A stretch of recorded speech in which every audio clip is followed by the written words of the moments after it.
Hello class 10 students. History का जो हमारा 5th चैप्टर है, आज हम लोग जो है इसका वन शॉट यहाँ पर आज कवर करने वाले हैं। जो हमने कहा प्रिंट कल्चर जो चैप्टर है बहुत ही इंटरेस्टिंग है। इसके अंदर काफ़ी सारी चीज़ें हमें जानने को मिलती है। अगर इमेजिन करो, अगर प्रिंटिंग जो है उसका जो है हमने कहा डेवलपमेंट हुआ ही नहीं होता, प्रिंटिंग आई ही नहीं होती, तो काफ़ी सारी चीज़ें हम लोग के मतलब इमेजिन नहीं कर पा रहे हैं कि किस तरीके से हमारी लाइफ होती। आज आप देखते हो आपकी स्कूल बुक से लेके आपकी एल्बमिक्स से लेकर आपकी नॉवेल से लेकर आपकी जो है कॉमिक बुक्स तक लेकर सभी चीजें जो है किसका रिजल्ट है, वो प्रिंटिंग का रिजल्ट है। तो हम इमेजिन ही नहीं कर पाएंगे हमारी लाइफ को कि प्रिंटिंग अगर नहीं होती तो आज की लाइफस्टाइल कैसी होती। आज हमारी टेक्स्ट बुक्स नहीं होती, आज हमारे पास में जो भी सारा हमारा प्रिंटेड मटेरियल है, न्यूज़पेपर्स है, कुछ भी चीजें हमें देखने को नहीं मिलती। तो आज इस चैप्टर में हम लोग देखेंगे आखिर प्रिंटिंग की शुरुआत किस तरीके से होती है। हम लोग इंडिया के बारे में भी बात करेंगे, बट स्टार्टिंग में हम जिन कंट्रीज से हम पढ़ते हैं कि जहाँ पे प्रिंटिंग की शुरुआत होती है वहां से हम चीजें देखेंगे। तो एक क्वेश्चन सबके दिमाग में आता है, तो मैम प्रिंटिंग नहीं थी तो क्या बच्चे पहले पढ़ते नहीं थे क्या? पहले भी ही पढ़ते थे, बट इस तरह का रिटन मटेरियल उनके पास में नहीं हुआ करता था। एक टीचर जो है वो सामने आते थे, वो बोलते थे, और जो सामने बैठा जो बच्चा होता था वो मेमोराइज करता था। किसी भी तरह की कोई टेक्स्ट बुक्स उनके पास में नहीं हुआ करती थी। लेकिन प्रिंटिंग प्रेस आने के बाद में, प्रिंटिंग टेक्नोलॉजी के डेवलप होने के बाद में हमारे यहाँ पे प्रिंटिंग जो एक हमें एक जो कल्चर देखने को मिल रहा है उससे जो है हम लोग देखेंगे एक बहुत ज़्यादा हमें चीज़ें देखने को मिलती है, बहुत डेवलपमेंट देखने को मिलता है हर क्षेत्र में। ठीक है, तो आज इस चैप्टर में हम ये सारी की सारी चीज़ें हम लोग यहाँ पे क्लियर करेंगे। तो हम इस चैप्टर में पढ़ने वाले क्या वाले हैं कि सबसे पहले प्रिंटिंग की शुरुआत कहाँ पे हुई। तो हम लोग देखते हैं कि प्रिंटिंग की जो शुरुआत हुई थी ना, वो एशियन कंट्रीज के अंदर हुई थी। जो प्रिंटिंग की शुरुआत हम लोग बात करते हैं तो वो एशियन कंट्रीज में हुई थी। एशियन कंट्रीज में हम लोग जिसमें सबसे ज़्यादा पहली बात करेंगे कि चाइना में सबसे पहले शुरुआत होती है। उसके बाद में जापान, कोरिया, इन कंट्रीज के अंदर हमें प्रिंटिंग देखने को मिलती है। अब जो ये एशियन कंट्रीज में जिसकी शुरुआत हुई थी, पूरे वर्ल्ड में किस तरीके से जो है ये प्रिंटिंग कल्चर स्प्रेड होता है, क्योंकि पूरे वर्ल्ड में हम लोग देखते हैं कि आज ये प्रिंट कल्चर फैल चुका है। पहले जो है हमने कहा चाइना में शुरुआत होती है, फिर उसके बाद में वो जो है धीरे धीरे धीरे बाकी एशियन कंट्रीज में फैलना स्टार्ट हो जाती है। तो पहले हम स्टार्ट करते हैं क्या चाइना में जो प्रिंट कल्चर स्टार्ट हुआ था वो आज के जैसा था? नहीं, उसमें हम लोग देखेंगे धीरे धीरे धीरे धीरे डेवलप होकर हम आज वाले प्रिंटिंग वर्ल्ड तक पहुंचे हैं। चाइना के अंदर जो प्रिंटिंग हुआ करती थी उसको बोला जाता है वुड ब्लॉक प्रिंटिंग। ठीक है, जिसमें क्या होता था 594 एडी की अगर हम बात करते हैं तो उस टाइम तक चाइना के अंदर हम लोग क्या देखते हैं कि वहां पे वुड ब्लॉक प्रिंटिंग हुआ करती। क्या हुआ करते थे, छोटे छोटे वुड के ब्लॉक्स काट लिए जाते थे, फिर उसके ऊपर क्या है अल्फाबेट्स को कर्व किया जाता था, उस पर उनको उकेर लिया जाता था।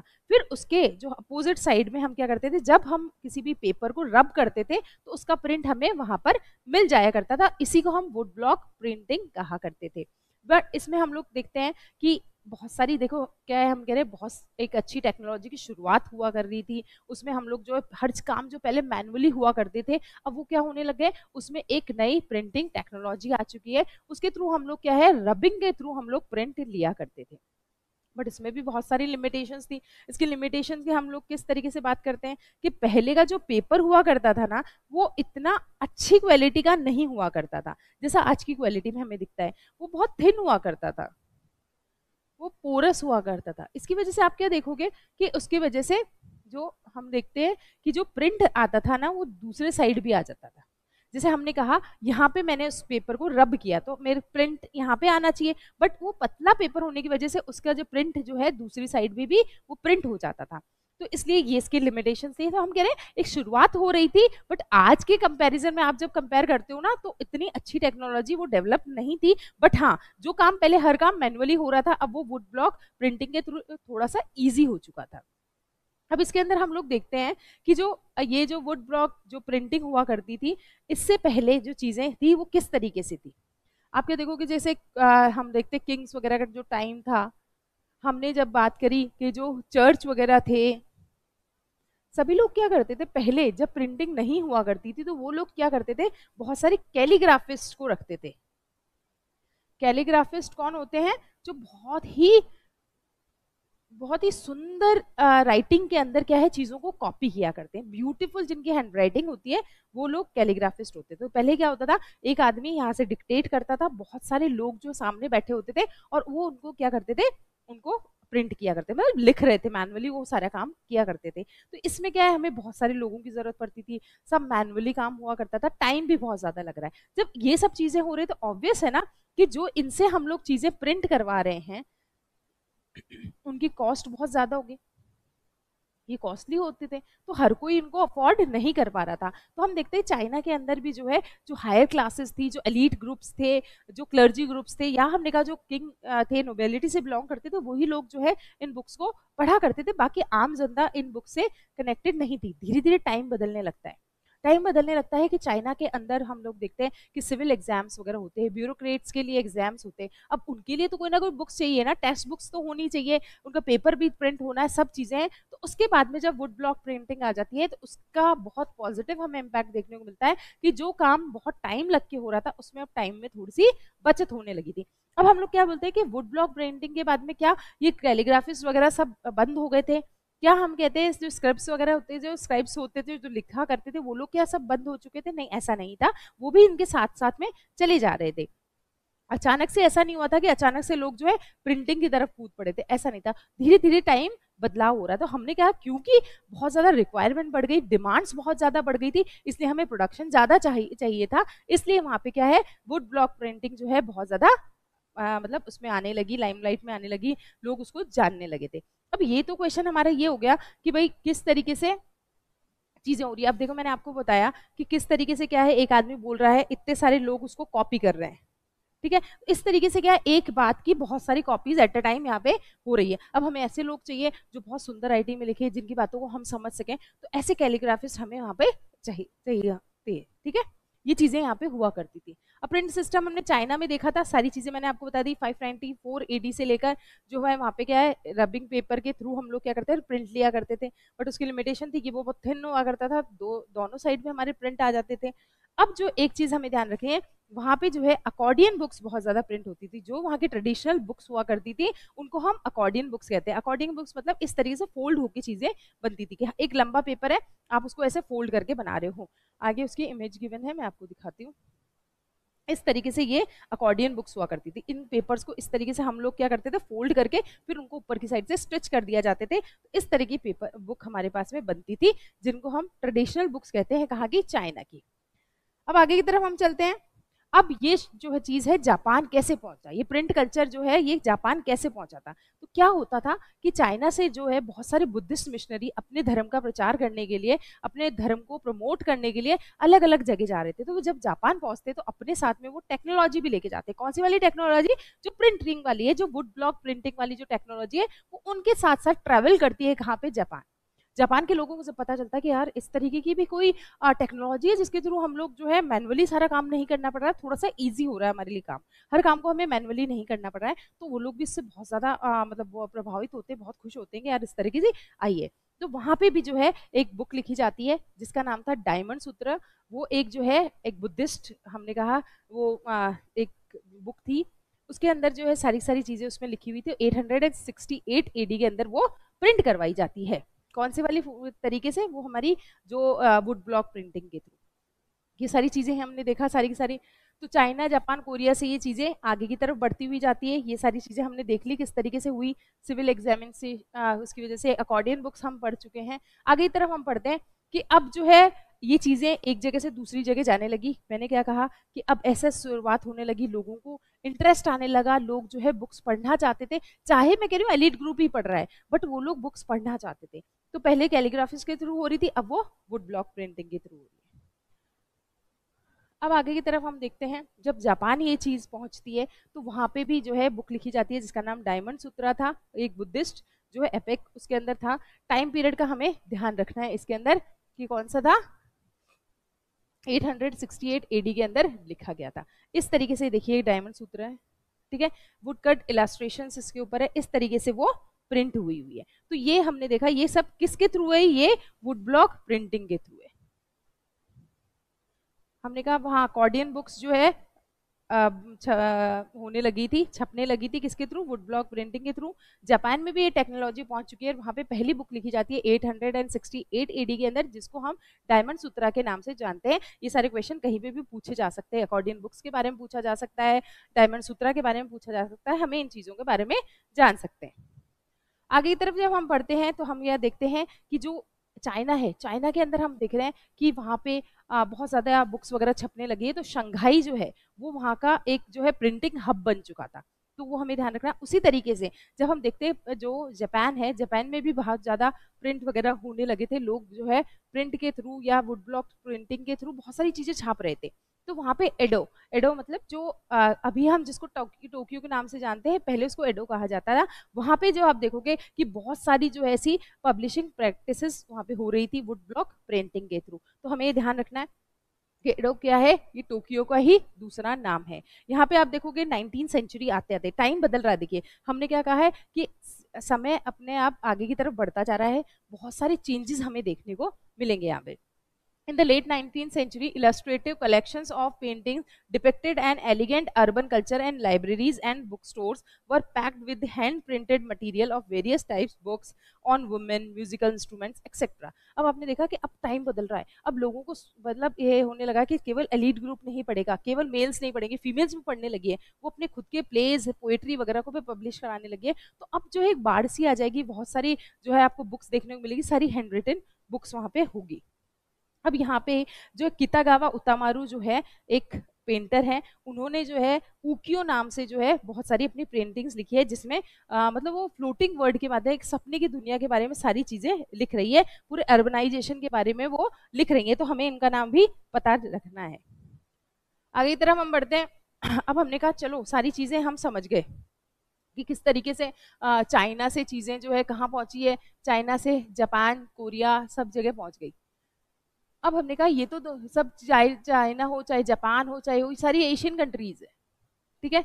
हमने कहा चाइना के अंदर शंघाई जो है क्या बन चुका था, ये बन चुका था प्रिंटिंग हब।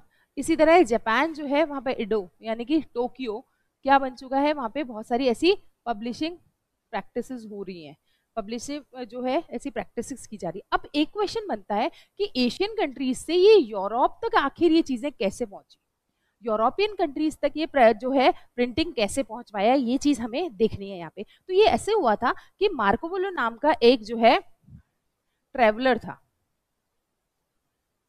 मार्को पोलो जो इटली से बिलोंग करता था, वो एक ट्रेवलर है, वो ट्रेवल करता हुआ जाता है चाइना।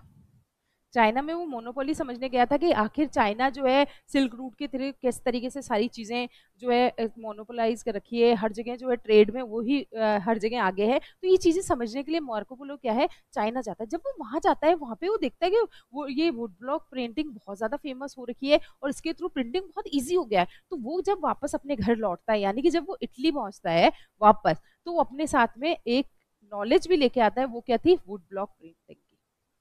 अब वुड ब्लॉक प्रिंटिंग जो शुरुआत कहाँ से हुई है, चाइना से, अब वो धीरे धीरे यूरोपियन कंट्रीज तक भी पहुंच चुकी है। तो इटली के बाद में बाकी यूरोपियन कंट्रीज तक भी क्या है, ये स्प्रेड होने लगी। अब यूरोप में जब ये चीजें आने लगी तो वहां पे भी आप देखोगे कि लोगों ने इस चीज को बहुत ज्यादा मतलब इस नजरिए से देखा कि एक बहुत ज्यादा डेवलपमेंट होने लगा है। पहले क्या होता था कि बुक्स अवेलेबल नहीं हुआ करती थी, लोग पढ़ना भी चाहते थे तो बट उनके पास में कोई बुक्स अवेलेबल नहीं होती। हालांकि लिटरेसी रेट वहां पे बहुत कम थी, लिटरेसी रेट अभी इतनी ज़्यादा नहीं है, जो नॉर्मल लोग हैं वो इतना ज़्यादा नहीं पढ़ रहे हैं, फिर भी जो है एलीट ग्रुप है, वुमेन है, वो सब चाहते थे कि हम लोग ज़्यादा से ज़्यादा चीज़ें पढ़ें। तो जब ये वुड ब्लॉक प्रिंटिंग यूरोप के अंदर एंटर करती है तो वहाँ पे जो है इसको बहुत ज़्यादा यूज़ किया जाता है और उसके थ्रू बहुत सारी बुक्स को लिखा जाता है। ये सारी की सारी चीज़ें यहाँ पे हो रही होती है। अब इसके बाद में हमने क्या देखा, ये सब चीज़ें हो गई, फिर हमने अब मार्को पोलो वाली बात है कि इस तरह से एक्सप्लोर किया उसने। अब जो है क्या होने लगा कि अब धीरे धीरे क्योंकि हमारे पास वुड ब्लॉक प्रिंटिंग आ गई है, पहले प्रिंटिंग नहीं होने की वजह से मैनुअली सारा काम होता था, बहुत ज्यादा कॉस्टिंग थी उनकी। अब क्या हुआ धीरे धीरे, क्योंकि अब हमारे यहाँ पे प्रिंटिंग होने लगी है, अब थोड़ा सा कॉस्ट जो उनकी कम हो गई है, इतनी एक्सपेंसिव वो नहीं है, तो लोग उसको ज्यादा से ज्यादा पढ़ रहे हैं और अपने लीजर टाइम को जो है स्पेंड करने के लिए वो उसको बहुत अच्छी एक एक्टिविटी मानते हैं। अब इसकी वजह से क्या होने लगा कि जब किसी चीज की डिमांड बहुत ज्यादा बढ़ जाती है, जब डिमांड यहाँ पे बढ़ने लगी तो लोगों ने क्या करना स्टार्ट किया, और प्रिंटिंग की तरफ जाना स्टार्ट किया। लेकिन तब रियलाइज हुआ कि अब भी हमें और प्रिंटिंग में ऐसे डेवलपमेंट करने हैं जिससे हम एट ए टाइम बहुत सारी बुक्स को प्रिंट कर सकें। इसीलिए लोग लग जाते हैं किसके लिए, एक नए डेवलपमेंट के लिए। और इसी के रूप में जो हम क्या देखेंगे, अब बहुत सारी चीजें हमें देखने को मिलेगी कि किस तरीके से यहाँ पे शुरुआत होती है। अब नई नई बुक्स लिखी जा रही है। जब हमने कहा पहले पेपर वगैरह जब नहीं थे तो किस तरीके से चीजें लिखी जा रही थी, पहले मैन्युस्क्रिप्ट के रूप में लिखी जाती थी, या तो पाम लीव्स में लिखी जाती थी, या फिर हमने कहा कि स्किन, एनिमल स्किन के ऊपर लिखी जाती थी, यही तरीके हो रहे थे। तो जो यूरोप में भी हम देखते हैं कि जो बुक्स हैं, जो हमने कहा जो बुक्स हैं, जो भी प्रिंटेड मटेरियल है वो किस पे लिखा जा रहा है, एनिमल स्किन के ऊपर। ठीक है, एनिमल स्किन को हम कहते हैं वेलम। तो जो बुक्स है वो किस पे लिखी जा रही है, वेलम के ऊपर लिखी जा रही थी, जिसके ऊपर अब मैंने क्या कहा, जो अमीर लोग हैं वो तो उसको अफोर्ड कर सकते हैं, लेकिन गरीब लोग हैं वो क्या करेंगे, तो उनके लिए जो है बिल्कुल ऐसे जो सस्ते कागज टाइप के होते हैं उनके ऊपर ये चीजें लिखी जाने लगी, जो इससे क्या होने लगा था कि वो लोग भी उस चीजों को पढ़ने लगे थे। तो जो गरीब अमीर लोग हैं उनके लिए वेलम पे लिखी जा रही थी।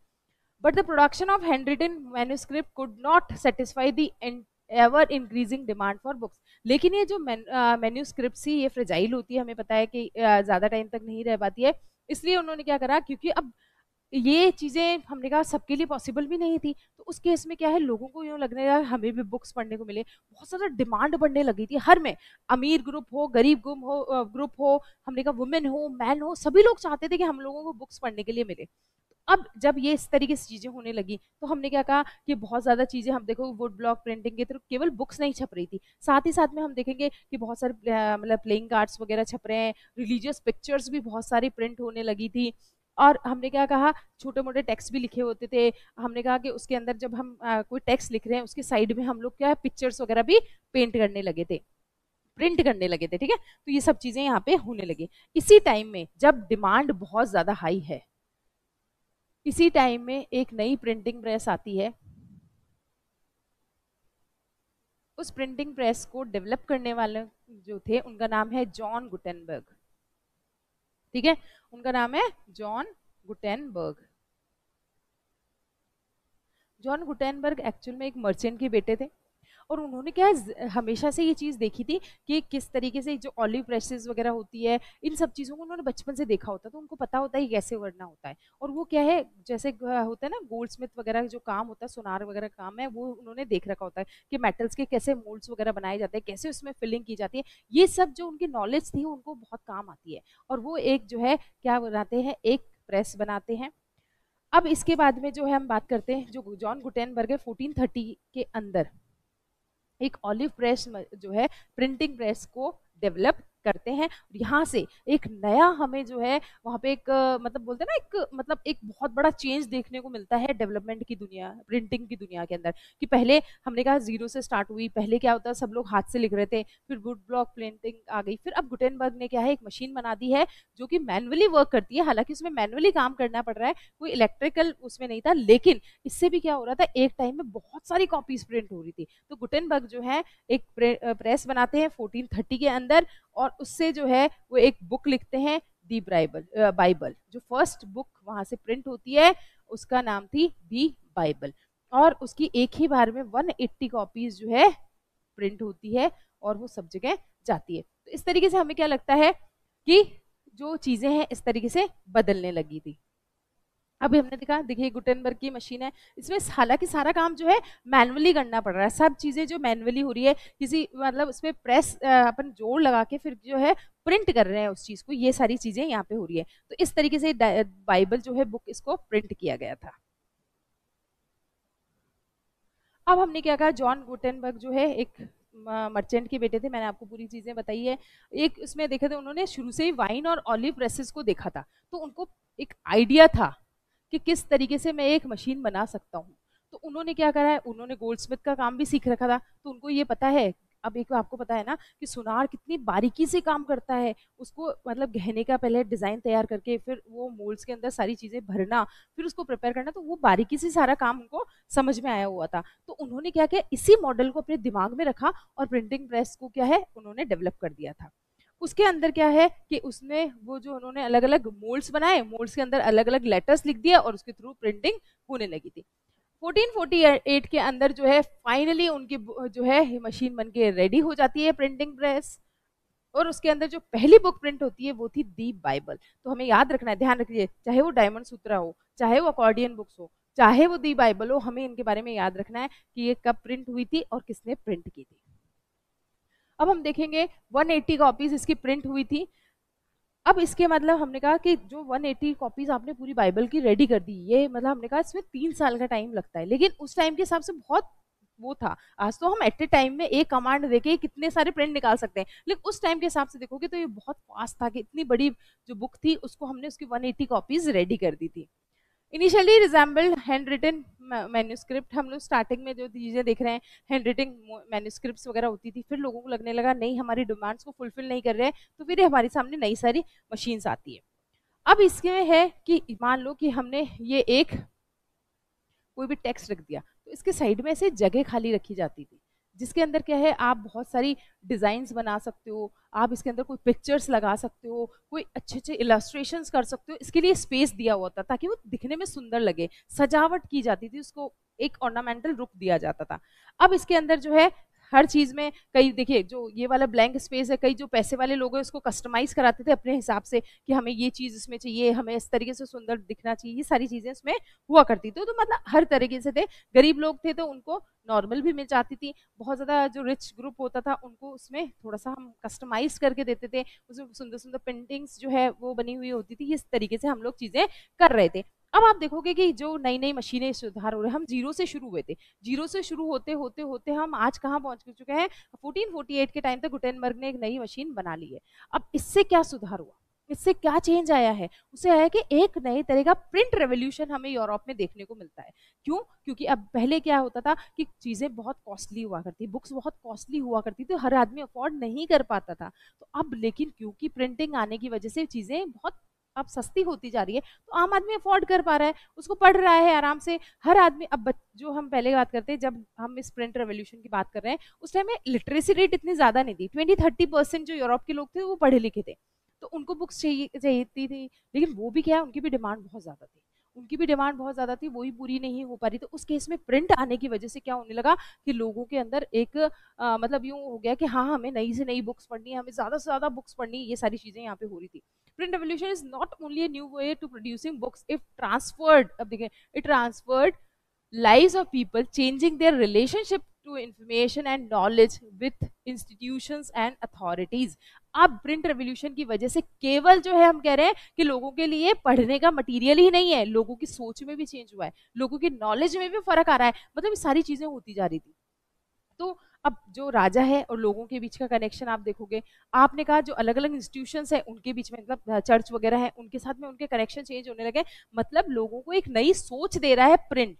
पहले क्या होता था, मैं सोच रही हूँ कि ये आदमी गलत है, बट लेकिन जब प्रिंट आया तो पता चला कि उस तरह की आइडियोलॉजी वाले बहुत सारे लोग हैं जो चेंज चाहते हैं सोसाइटी में। तो ये सारी चीजें किसके आने के बाद में हुई, प्रिंट, लोग कनेक्ट होने लगे एक दूसरे के साथ में। आगे की तरफ हम जब बढ़ते हैं तो हमने पूरी चीजें हम कहा कि अब क्योंकि कॉस्टिंग कम होने की वजह से आप देखोगे कि एक बहुत हमें एक बहुत बड़ी पब्लिक मिलती है जो पढ़ना चाहती है, हर तरह के लोग थे उसके अंदर। हमने कहा किंग भी थे, उसके अंदर क्लर्जी लोग भी थे, उसमें आम लोग भी थे, उसके अंदर वुमेन भी थी, हाई क्लास वुमेन भी थी तो लो क्लास वुमेन भी थी।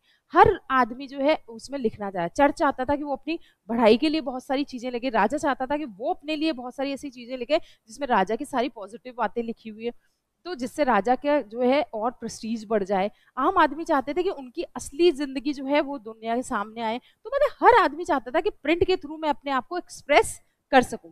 तो हमने क्या देखा, क्योंकि बुक्स की प्राइसेस रिड्यूस होने की वजह से मार्केट में क्या है फ्लड आ गई थी कि इतनी सारी मतलब बाढ़ आ गई एक तरह से बुक्स की, हर तरह की बुक्स है, हर आदमी की चॉइस के अकॉर्डिंग बुक्स वहां पे आपको मिल रही है कि एक आदमी जो है, एक एलीट ग्रुप का आदमी क्या चाहता है, एक बिल्कुल लोअर क्लास का आदमी क्या चाहता है, वुमेन क्या चाहती है, उस सबकी चॉइस के अकॉर्डिंग है, जिसका जिस एरिया में इंटरेस्ट है उस रिलेटेड बुक्स उनको मार्केट में अवेलेबल हो रही थी आराम से। एक नया कल्चर यहाँ पे रीडिंग का होता है कि पहले हमने कहा केवल जो हाई क्लास के लोग थे वही पढ़ रहे थे, बट अब कॉस्टिंग कम होने की वजह से आम आदमी की पहुंच में हो गई थी बुक्स। अब हमने कहा कि बहुत सारे ऐसे, पहले क्या होता था, पहले लोग जो है पढ़े लिखे नहीं हुआ करते, लिटरेट नहीं थे इतने, 20-30% परसेंटेज थी उनकी लिटरेट लोगों की। उस केस में क्या होता था, एक पढ़ा लिखा आदमी रीड करता था और बहुत सारी जो पब्लिक थी उसको सुनती थी। तो ओरल जो हमने कहा, एक मतलब हमारे पास में एक रीडरशिप जो है किसकी हो गई, ओरल लोगों की भी हो गई, कि ओरली हम लोग जो है चीजें बता रहे हैं, ये चीजें भी हो रही थी वहां पे।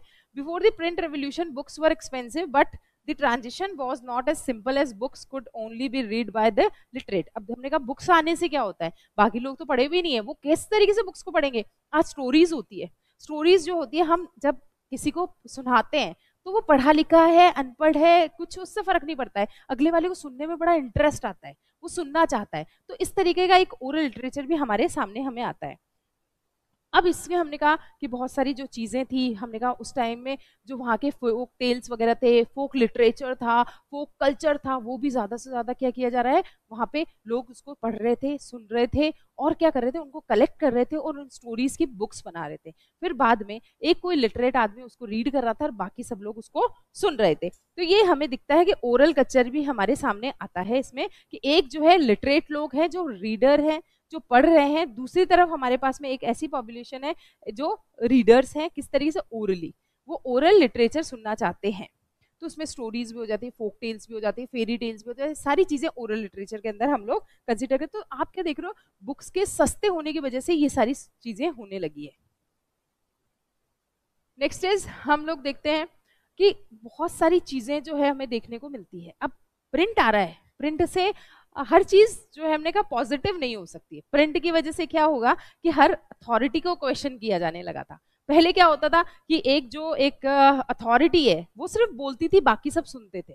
बट अब समय के साथ चेंज आने लगा, अब आदमी जो फील कर रहा है अपनी फीलिंग्स को प्रिंट के थ्रू वो बता सकता है और सारी पब्लिक को बता सकता है। अगर कोई एक चीज प्रिंट हुई है उससे क्या होगा कि वो अपनी सारी बातें, हमने कहा ना ब्रिटिशर्स के टाइम में हमारी जो बहुत सारे न्यूज़पेपर्स थे, उन्होंने हमारे अंदर, जब हमने चैप्टर सेकंड अभी क्लियर किया था, हमने उसमें देखा ना कि प्रिंट कल्चर के थ्रू हमने नेशनलिज्म कैसे स्प्रेड किया था, उसी तरीके से सेम चीज यहाँ पे हो रही है। मोनार्क्स के खिलाफ, चर्च के खिलाफ लोग खुले बोलने लग गए थे।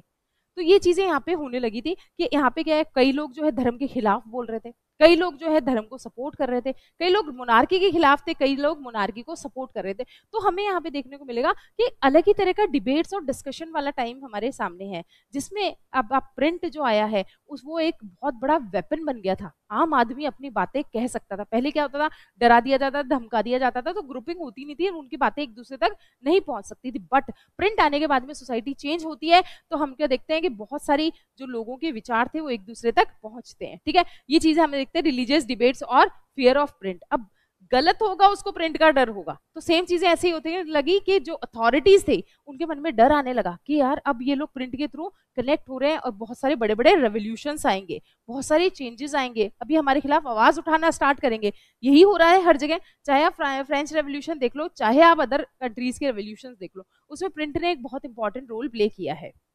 अब चीजें आने आने लगी, अब लोग क्या है अपने मन के विचार को प्रिंट करवाने लगे।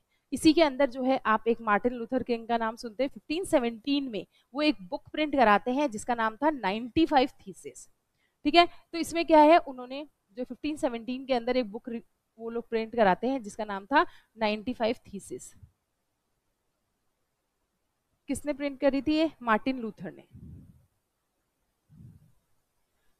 अब एक चीज सोचो कि मार्टिन लूथर ने एक बुक लिख दी और ये किसके खिलाफ थी, ये थी जो ऑर्थोडॉक्स जो चर्च था उसकी जो भी प्रैक्टिस थी उनके खिलाफ थी। जो भी पुरानी रूढ़ीवादिता चीजें चली आ रही थी, जो पुराना एक ट्रेडिशन फॉलो किया जाता था आज तक, जिसको क्वेश्चन कभी किसी ने किया नहीं, अब उसके खिलाफ उन्होंने सवाल उठाने शुरू कर दिए। अब जब लोगों को तक ये बातें पहुंचने लगी तो लोग उसको सपोर्ट करने लगे कि हाँ यार ये चीज, सेम चीज तो हम भी फील करते हैं, ये चीजें तो हमारे साथ में हो रही है। तो रिलीजियस अथॉरिटीज के खिलाफ यहाँ पे आवाज उठाने लगी। तो ऑर्थोडॉक्स जो चर्च थे ना उसके खिलाफ इन्होंने आवाज उठाना स्टार्ट किया और एक नया एक प्रोटेस्टेंट रिफॉर्मेशन वो लेके आए। मतलब जो ऑर्थोडॉक्सी से थोड़ा सा अलग था, उनकी प्रैक्टिसेस अलग थी, ऐसा रिफॉर्मेशन वो लेके आए थे। तो हमने देखा कि इस तरीके से क्या हो रहा है कि अब प्रिंट के आने के बाद में आपको एक अलग तरह के डिबेट्स, अलग तरह के डिस्कशंस देखने को मिलते हैं जो लोगों की एक थिंकिंग को डेवलप कर रहे थे, लोगों को एक दूसरे से कनेक्ट कर रहे थे, और लोग आज जिन चीज़ों के बारे में बोलने से डर रहे थे अब वो खुले तौर से बोल रहे हैं। तो अब अथॉरिटीज़ जिनके खिलाफ बोला जा रहा है उनको क्या प्रिंट पसंद आएगा? नहीं, वो इसके सख्त खिलाफ हो जाते हैं कि हमारे खिलाफ जो भी चीज़ें लिखी जा रही है उन सबको आप क्या करो, बैन कर दो। ऑब्वियस ऐसा ही होता है, सेंसर कर दिया जाता है सब चीज़ों को। सेम हमारे यहाँ पे इंडिया में भी ऐसे हुआ था कि प्रिंट को, मतलब बहुत सारी प्रिंटिंग प्रेसेस को अभी करेंगे जो हम आगे पढ़ने वाले हैं। तो ये सब चीज़ें यहाँ पे होने लगी कि बहुत सारी ऐसी चीज़ें हैं जिनके खिलाफ उन्होंने आवाज़ उठाना स्टार्ट किया है। अब देखो आगे की तरफ किस तरीके से है। मार्टिन लूथर थे 1517 में 95 थीसिस उन्होंने बुक लिखी है। उसके उन्होंने किसके खिलाफ आवाज़ उठाई है? Criticising the Roman Catholic church practices. उन्होंने साफ कहा कि जो भी कैथोलिक्स जो भी हमें प्रैक्टिसेस बता रहे हैं वो सब चीज़ें गलत है। तो उन्होंने एक जो है हम देखेंगे प्रोटेस्टेंट जो है एक रिफॉर्मेशन हमें देखने को मिलता है। अलग अलग आइडियोलॉजीज होती हैं, अलग अलग धर्म के स्प्लिट हो जाते हैं। जैसे जैन है उनमें श्वेतांबर और दिगंबर अलग अलग हो जाते हैं, हीनयान महायान बुद्धिज्म में हो जाते हैं। उसी तरीके से जो क्रिश्चियनिटी है उसके अंदर भी कैथोलिक्स और प्रोटेस्टेंट्स अलग अलग होते हैं। फिर हमने क्या कहा है, अब यहाँ पे आप देखोगे कि ये जो है इतनी ज्यादा बुक फेमस हुई थी तो इन्होंने क्या लगा, एक जो बुक ले जाके तो उन्होंने रिटर्नबर्ग जो चर्च है उसके उस पर भी रख के आ गए गेट के ऊपर। हिम्मत देखो इस बंदे की। फिर वहां पे जाके उन्होंने एक प्रिंट को पोस्ट कर दिया वहां पे। अब आगे की तरफ देखो, अब धीरे धीरे धीरे धीरे जैसे जैसे जैसे लोगों को पता चलने लगा कि मार्टिन लूथर ने एक ऐसी बुक लिखी है जिसमें ऐसी सारी पुरानी जो ट्रेडिशंस है उनको क्रिटिसाइज किया है, लोगों ने उसको पढ़ना स्टार्ट किया। फिर उनको धीरे धीरे धीरे समझ में आने लगा, अच्छा ये ऐसे हो रहा है, अच्छा ये ऐसे हो रहा है। तो उन लोगों ने क्या करा कि अब जो एक आदमी के विचार थे अब वो पूरी पब्लिक में स्प्रेड होने लगे। तो ये अब ये चीजें होने लगी थी। अब उसके बाद में उन्होंने क्या किया, एक नया टेस्टामेंट जो जारी किया था, अपना टेस्टामेंट, उसकी 5000 कॉपीज जो है हाथों हाथ बिक चुकी थी। मतलब अब ये सोच लो कि मतलब लोगों में मार्टिन लूथर के बारे में, मार्टिन लूथर क्या लिख रहा है उसको पढ़ने की कितनी ललक थी। तो जैसे टेस्टामेंट आता है उसकी 5000 कॉपीज जो है हाथों हाथ बिक जाती है। अब जो है लूथर ने जब देखा कि यार लोग इतने अवेयर हो रहे हैं तो उन्होंने प्रिंटिंग के लिए एक लाइन कही है, क्या है? The ultimate gift of God and the greatest one. उन्होंने कहा ये भगवान का एक अल्टीमेट गिफ्ट है और सबसे बड़ा गिफ्ट है। तो उन्होंने ये प्रिंट के लिए कहा है, प्रिंट को जो है अप्रिशिएट करते हुए उन्होंने कहा है the ultimate gift of God and the greatest one. जो ये किसने कहा है? ये हमें कहा है मार्टिन लूथर ने। आगे चलते हैं। इसी तरीके से हम लोग देखेंगे कि एक और मतलब सबको जो है सप्रेस किया जा रहा है, सारी चीजें हो रही है। इसी में एक मिलर है जिसका नाम मेनेक्यू है। मेनेक्यू क्या करता है कि वो भी मतलब उसको भी बहुत मजा आ रहा था कि लिटरेचर पढ़ रहा है, सब चीजें पढ़ रहा है। उसने काफी सारी चीजों को पढ़ा, चीजों को समझा और फिर अपना एक ओन वर्जन दिया उसने बाइबल के बारे में, गॉड के बारे में और क्रिएशन के बारे में। हर चीज के बारे में उसने बोला कि जो हमें बताया जा रहा है वो सही नहीं है, एक्चुअल में ये चीजें ऐसी है। क्यों? मतलब यही था ना कि गॉड के लिए तो सब बच्चे बराबर हैं, सारे क्रिएशन बराबर हैं, और जो हमें चीजें बताई जा रही है वैसा कुछ भी नहीं है। तो उन्होंने भी उसके बारे में बहुत सारी चीजें की गई थी। ठीक है, तो ये सारी सारी चीजें हो रही है। हमने क्या, मेनेक्यो कौन था? Menocchio was a miller in Italy in the 16th century. He read locally available books leading him to reinterpret the Bible. अब उन्होंने क्या करा, सारी बुक्स को पढ़ा, पढ़ने के बाद में रीइंटरप्रेट किया, वापस उन चीजों को लिखा, मतलब एक अपना खुद का एक व्यू दिया उसके अंदर। किस तरीके से है? उन्होंने पर्सनल अंडरस्टैंडिंग दी, किसके बारे में? भगवान के बारे में, उनके क्रिएशन यानी हम लोगों के बारे में। और उनको जब पता चला तो वो रेमोन जो कैथोलिक चर्च था उसकी प्रैक्टिसेस से वो बहुत ज्यादा गुस्सा हो रहे थे।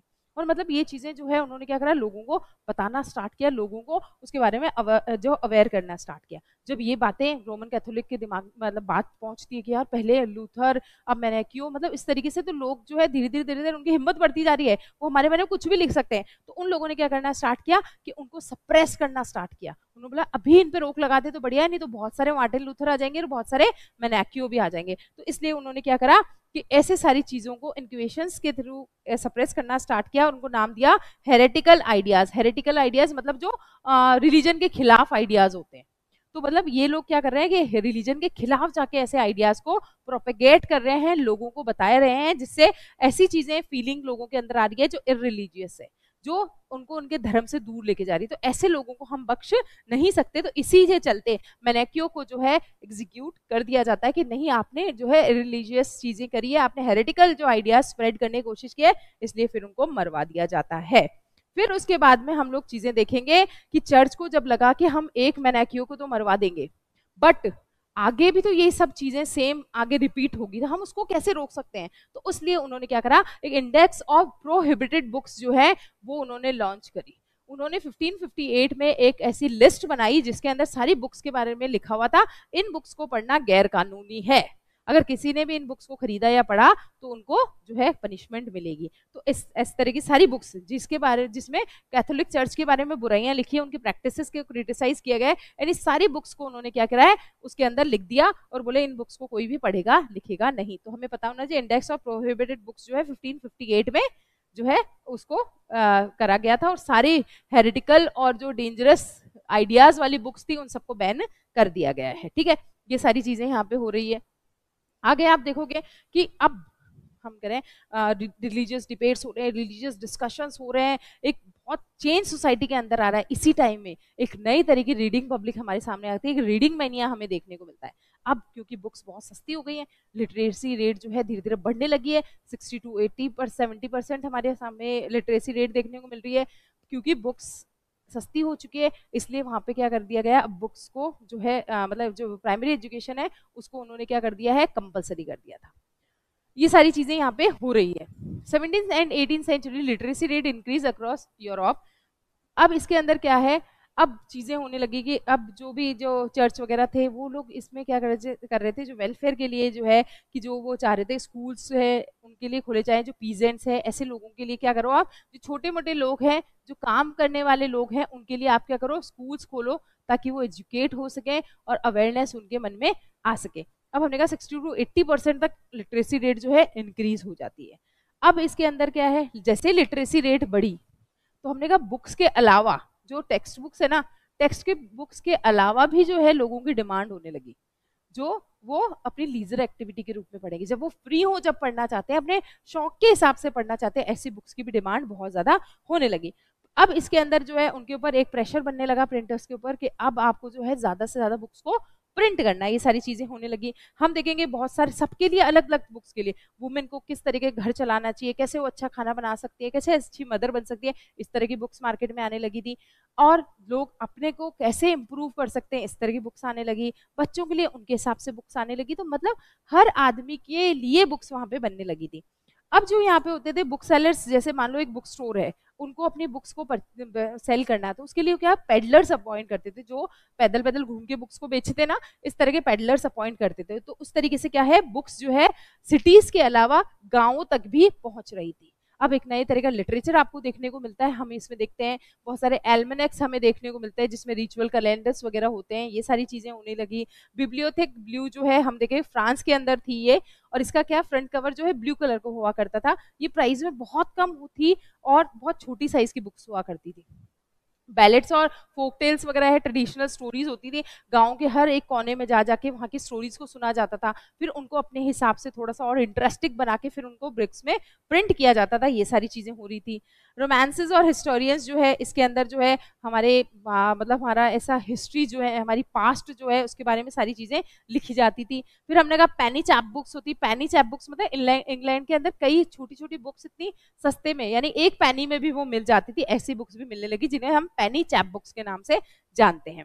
ठीक है, ताकि वो मतलब इतनी सस्ती है ना, पैनी में मिल रही है तो पुअर आदमी भी अच्छा आसानी से उसको कर सका। अब आप चीजें देखोगे प्रिंट आने की बाद में जिस तरह हमने कहा चर्च के ऊपर क्रिटिसिज्म आने लगा, चर्च को क्रिटिसाइज करने लगे, उसी तरीके से आप देखोगे एक ऐसा टाइम आता है जिसमें ये मोनार्की को भी हम वहां पे चैलेंज कर देते हैं। ये सेबेस्टियन मर्शियर जो है, लुइस सेबेस्टियन मर्शियर नाम के एक जो है एक है राइटर, वो क्या है, वो लिखते हैं कि अब वो टाइम आ चुका है, अब वो प्रिंट आ चुका है, जिसकी वजह से अब जितने भी हमारे यहाँ पे अथॉरिटीज हैं जो अभी तक कैसी थी, अनकंट्रोल्ड पावर में थी, ऑटोक्रेट थी, अब उनको चैलेंज देने के लिए हमारे पास में एक वेपन है, और वो वेपन है हमारा क्या हमारी प्रिंट। अब हम देखेंगे, अब इसके अंदर था Louis Sebastien Mercier, a novelist from 18th century France, famously declared the printing press is the most powerful engine of the progress and public opinion is the force that will sweep despotism away. उसने क्या कहा कि जो printing जो press है वो सबसे powerful, अब अगर हमें आगे प्रोग्रेस करनी है, हमें डेवलपमेंट करना है, तो उसके लिए बहुत पावरफुल इंजन है ये. इसके थ्रू हम क्या होगा, तो यहाँ से जितना भी डेस्पोटिज्म है, जो अनकंट्रोल्ड पावर है, जो ऑटोक्रेट्स है, उन सबको हम क्या करेंगे, स्वीप अवे कर देंगे, हम उनका सफाया कर देंगे. ये चीजें वहां पे उन्होंने कही थी. अब इसमें उन्होंने कहा कि tremble therefore tyrants of the world, यानी कि ऐसा क्या हुआ है कि लोग जो है डर के मारे, जो हमारे ऑपरेसिव हैं या हमने कहा जो मोनार्क्स हैं, वो डर के मारे थरथराने लगा. आखिर ऐसा क्या हुआ था? तो यही था, क्योंकि प्रिंट के आने की वजह से लोगों के जो रेवोल्यूशनरी आइडियाज थे वो एक जगह से दूसरी जगह शिफ्ट होने लगे थे, लोग एक दूसरे से चीजें समझने लगे थे. तो अब प्रिंट से, जिस तरीके से हमने कहा ना कि जो सारे, चाहे वो चर्च हो, चाहे हमने क्या कहा नोबल्स हो, वो सब डरने लगे थे. एक ऐसा टाइम है प्रिंट कल्चर के आने की वजह से, जो यहाँ के ऑपरेसिव जितने भी क्रूएल रूलर्स थे ना, वो भी सब डर के मारे थरथराने लगे थे. एक ऐसा टाइम पीरियड आ गया था. तो यहाँ पे क्या था, हमने बुक्स को, प्रिंटिंग को एक ऐसा हथियार माना था जिससे हमारी कंट्री में प्रोग्रेस आएगी और डेस्पोटिज्म पूरी तरह से खत्म हो जाएगा. ये चीजें यहाँ पे होने लगी थी. अब आप लोगों को फ्रेंच रेवोल्यूशन क्लास 9 से हम लोग पढ़ते आ रहे हैं. फ्रेंच रेवोल्यूशन में हमने क्या चीज देखी थी?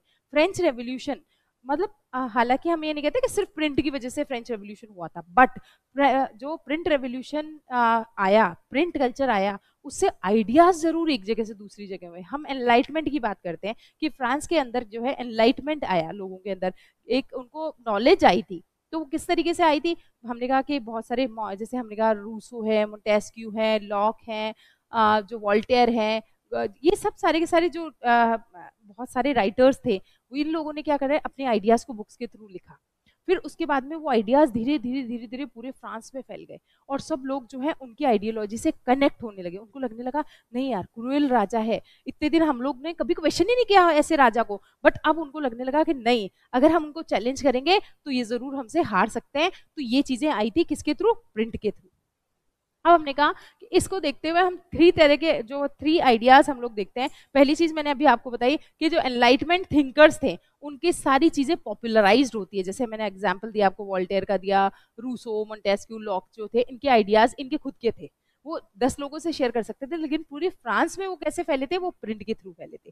ठीक है, तो उन्होंने सब चीजों में क्रिटिकल कमेंट्री करी है, ट्रेडिशन के ऊपर, सुपरस्टिशन के ऊपर, डेस्पोटिज्म के ऊपर, सारी चीजें उन्होंने करी थी. और ये एग्जाम्पल है वॉल्टेयर और रूसो वगैरह को.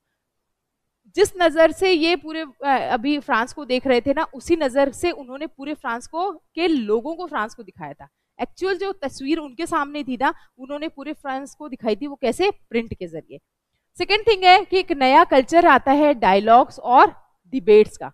अब क्योंकि पहले मैंने कहा ना आपको, जब तक राजा था तो कभी किसी ने बर्बन डायनेस्टी के खिलाफ आवाज तक नहीं उठाई थी. बट अब टाइम बदल रहा है. टाइम बदलने के साथ साथ में अब वो क्वेश्चन करना स्टार्ट हुए कि ऐसा क्यों होता है, क्यों ही हम लोग ही ना सारे टैक्सेस पे करें, क्यों जो है अब फर्स्ट क्लास और फर्स्ट एस्टेट, सेकंड एस्टेट नहीं टैक्सेस पे करते हैं. तो अब क्या हुआ, लोगों में डिबेट्स होना स्टार्ट हुआ है, उनके बीच में डिस्कशंस होना स्टार्ट हुआ है कि नहीं, हम इसको किस्मत मान के नहीं बैठेंगे, अब हम डिस्कस करेंगे, डिबेट करेंगे. ये चीजें होने लगी थी. अब इसके बाद में क्या है, किसी को भी वो दिखाने के लिए हमें ऐसा जरूरी नहीं है कि हम जो है उसको डायरेक्टली अब्यूज करें, हम डायरेक्टली उसको गलत दिखाएं. हम उसको कार्टून और कैरिकेचर जो है उनके थ्रू भी हम उनको बता सकते हैं. हम लोग देखते हैं कि मतलब इन कार्टून्स के थ्रू हम लोग कई बहुत गहरी बातें बता देते हैं. आप अपनी सिविक्स वगैरह की बुक्स में देखते हैं तो उसमें कई सारी चीजें जो है एक कार्टून के थ्रू बताई दी जाती है. तो ये चीजें हैं, 3 तरह का है. एनलाइटमेंट थिंकर्स के जो आइडियाज हैं सब जगह स्प्रेड हुए थे, एक नया डिबेट और डिस्कशन का माहौल हुआ था. केवल जो है किसी को गलत तरीके से नहीं कहने की जगह हम कार्टून और कैरिकेचर के थ्रू भी हम लोग अपने आइडियाज लोगों तक बता सकते हैं. तो इस तरीके से हमने तीनों में क्या देखा है, प्रिंट के थ्रू हम लोग चीजें बता रहे हैं कि लोगों को अगर कुछ बताना है तो हम डायरेक्टली उस राजा के बारे में ना बताए, एक कार्टून के थ्रू सारी चीजें बता देते हैं, तो लोग जो है उस चीज को कनेक्ट कर पाते हैं. तो ये सब चीजें होने लगी थी. इसके साथ ही साथ में हम लोग देखते हैं कि 19वीं सेंचुरी आते आते जो है मतलब पूरी तरह से लिटरेसी रेट जो है हाई हो चुकी है, बुक्स की डिमांड बहुत ज्यादा बढ़ रही है. तो अब हमने कहा क्या एलिट ग्रुप ही पढ़ रहा है, क्या अपर क्लास की लेडीज ही पढ़ रही है? नहीं, चिल्ड्रन, वर्कर्स और जो वुमेन है वो सभी लोग पढ़ रहे हैं, नॉर्मल लोग भी पढ़ रहे हैं। तो चिल्ड्रन जो थे उनके लिए भी क्या करते थे, वो लोग सिटीज़ में जाते थे, नई नई बुक्स वगैरह जो है उनको मतलब कहानियों को देखते, फिर उनसे रिलेटेड बुक्स लिखते। उनको लगता है कि कुछ ऐसा पार्ट है जो बच्चों के लिए लायक नहीं है, उन सबको वो हटा देते थे, उनको सेंसर कर देते थे, और जो अच्छा पार्ट होता था जो हम बच्चों को सुना सकते हैं उनको वो लोग उन बुक्स में मतलब अपने बुक्स में रखते थे, उनका कलेक्शन बना के एक बुक को निकाल देते थे। स्टोरी बुक्स टाइप की होती थी। आपने जब हमने नेशनलिज्म इन यूरोप वाला चैप्टर पढ़ा था तो वहाँ पे जर्मनी के दो ब्रदर्स का नाम पढ़ा था, ग्रिम ब्रदर्स का, जिन्होंने फोक टेल्स और फेरी टेल्स वगैरह को लेके बुक्स बनाई थी। तो सेम चीज यहाँ पे थी। फ्रांस के अंदर जो है एक बच्चों के लिए अलग से एक लाइब्रेरी बनाई गई थी जिसमें बच्चों से रिलेटेड मैटर को ही रखा गया था, उनसे रिलेटेड पिक्चर्स को ही रखा गया। तो हमें सारी चीजें याद रखनी है। 1857 के अंदर एक फ्रांस के अंदर एक क्या बनती है, एक लाइब्रेरी बनाई जाती है। ग्रिम ब्रदर्स के बारे में हमें पता है जर्मनी के थे, उन्होंने फोक टेल्स वगैरह सब यूज करे बच्चों के लिए। जो है हमने देखा कि इसमें आपने देखा ना, बच्चों को साइडलाइन नहीं किया, बच्चों के लिए भी बहुत सारी चीजें प्रिंट करवाई जा रही है। आगे की तरफ हम चलते हैं कि ये सब चीजें हो रही है, सब चीजें चिल्ड्रन, बच्चे, वाइट जो भी सब लोग हैं उनके लिए लिखा जा रहा है, वुमेन्स के लिए भी बहुत सारी चीजें लिखी जा रही है, ये सब चीजें हो रही थी। अब हम लोग यहाँ पे देख रहे हैं कि जो आगे की तरफ हमने कहा कि क्या ऑलिव और जो प्रेसेस थी, या हमने कहा जो मैनुअल प्रेस थी किसकी, गुटेनबर्ग की, क्या वहीं पे रुक गए, क्या आगे कोशिश नहीं की जा रही है? नहीं, ऐसा नहीं था। अब जो है एक सिलेंड्रिकल प्रेस भी आएगी। एक सिलेंड्रिकल प्रेस का जो है इसको डेवलप किया जाएगा, जिनका नाम रहेगा, जो हमने कहा एक नई तरह की एक बुक जो बन के आएगी, जिनको बनाने वाले हैं उनका नाम है रिचर्ड एम हो। रिचर्ड एम हो एक नई मशीन बनाएंगे, प्रिंटिंग मशीन, जिसको मतलब मेटल के थ्रू बनाई गई है। इसके अंदर जो हम बात करते हैं तो ये सिलेंड्रिकल प्रेस थी इसके अंदर। अब जो आप देखोगे धीरे धीरे धीरे धीरे धीरे और जो स्पीड को बढ़ाने की कोशिश की जा रही है। आज के टाइम तक आते आते जो है हम एक स्टेप एक स्टेप एक स्टेप हम किसकी तरफ आ रहे हैं, आज वाली प्रिंटिंग कल्चर की तरफ आ रहे हैं। तो आप देखोगे कि ऐसा नहीं था कि यहीं पे बस प्रिंटिंग प्रेस बन गई, गुटेनबर्ग ने बना दी, आगे कोई इनोवेशंस नहीं हो रही, नहीं, हर एक पार्ट के लिए जो है नया मेटल कराया जा रहा है। क्योंकि गुटेनबर्ग वाली में हमने कहा तो 180 कॉपीज ही 3 साल में प्रिंट हुई थी। इसके अंदर जो है पेपर रोल होता था, उसको भी बार बार बदलना पड़ता था, इसमें कोई कलर्स नहीं हुआ करते थे। तो अब आगे सारा काम मैनुअली हुआ करता था। अब धीरे धीरे धीरे धीरे क्या किया है, उसमें सुधार किया जा रहा है। रिचर्ड एमो ने एक ऐसी जो है प्रिंटिंग प्रेस बना दी है जिसके थ्रू हम लोग क्या कर सकते हैं, न्यूज़पेपर्स वगैरह को प्रिंट कर सकते हैं। तो ये हो रहा है सारा का सारा। न्यूयॉर्क के थे रिचर्ड एम हो। फिर अब हमने देखेंगे इसके बाद में ये सिलेंड्रिकल जब प्रेस है वो हो जाती है। अब इसमें और सुधार होते हैं। कैसे? इसमें एट ए टाइम 6 कलर्स को आप क्या कर सकते हो, प्रिंट कर सकते हो, मतलब मल्टीपल कलर। जैसे हमारी ये आपको दिखाई दे रहा है, इसमें ब्लू भी है, रेड भी है, सब चीजें हैं। तो उसी तरह क्या होता था, उसमें आप अलग अलग कलर्स का यूज कर सकते हैं। पहले ब्लैक एंड व्हाइट ही होते थे, कोई कलर्स ज्यादा आप यूज नहीं कर सकते थे। बट अब जो मशीन आई है उसके अंदर क्या है, एट ए टाइम आप 6 कलर्स यूज कर सकते हो। 20th सेंचुरी आते आते तो आपको पता ही है कि एक्सेलरेशन हमें देखने को मिलता है, मतलब बहुत ज्यादा सुधार देखने को मिलता है। नई नई नई नई हमारे पास में क्या है, बुक्स लिखी जा रही है, नई नई प्रिंटिंग प्रेसेस आ रही है, सिलेंड्रिकल आ रही थी और सारी है।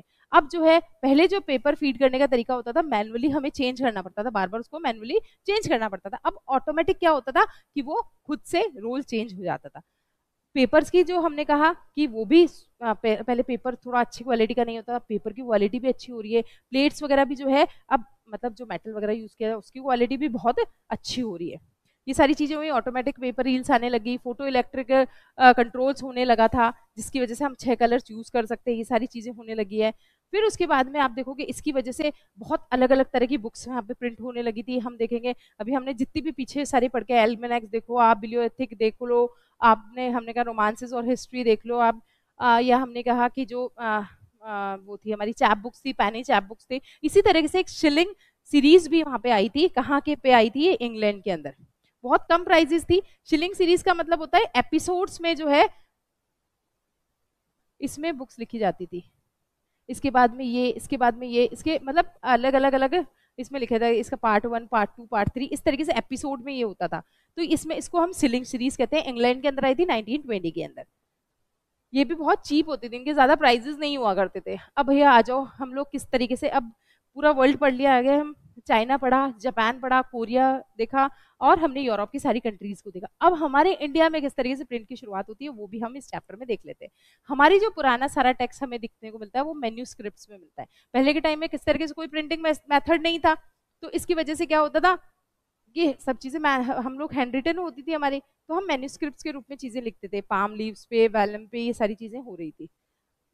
अब हमने क्या कहा है, हमारी हर लैंग्वेज में आपको जो मिलती है, संस्कृत, अरेबिक, पर्शियन, और भी बहुत सारी वर्नैकुलर लैंग्वेज, वर्नैकुलर लैंग्वेजेस मतलब समझते हैं ना, जो रीजनल लैंग्वेजेस होती है, उन सब में हमें देखने को मिलता है। जो हैंड रिटन मैन्यूस्क्रिप्ट्स होती थी वो पाम लीव्स के ऊपर या हैंडमेड पेपर के ऊपर होती थी। पाम लीव्स किसके ऊपर, मतलब सॉरी, हमारी मैन्यूस्क्रिप्ट्स किस पे होती थी, पाम लीव्स पे या हैंडमेड पेपर पे, इस तरीके से होती थी। अब आप सोचो कि पाम लीव्स सूख जाते हैं, फ्रेजाइल हो सकते हैं, हम कहीं से एक जगह से दूसरी जगह नहीं ले जा सकते, तो बहुत सारी इसके लिमिटेशंस बहुत सारी थी कि कैरी करना बहुत मुश्किल था, आप उसको प्रिजर्व करके नहीं रख सकते, बहुत सारी चीजें हमें यहाँ से देखने को मिलती है।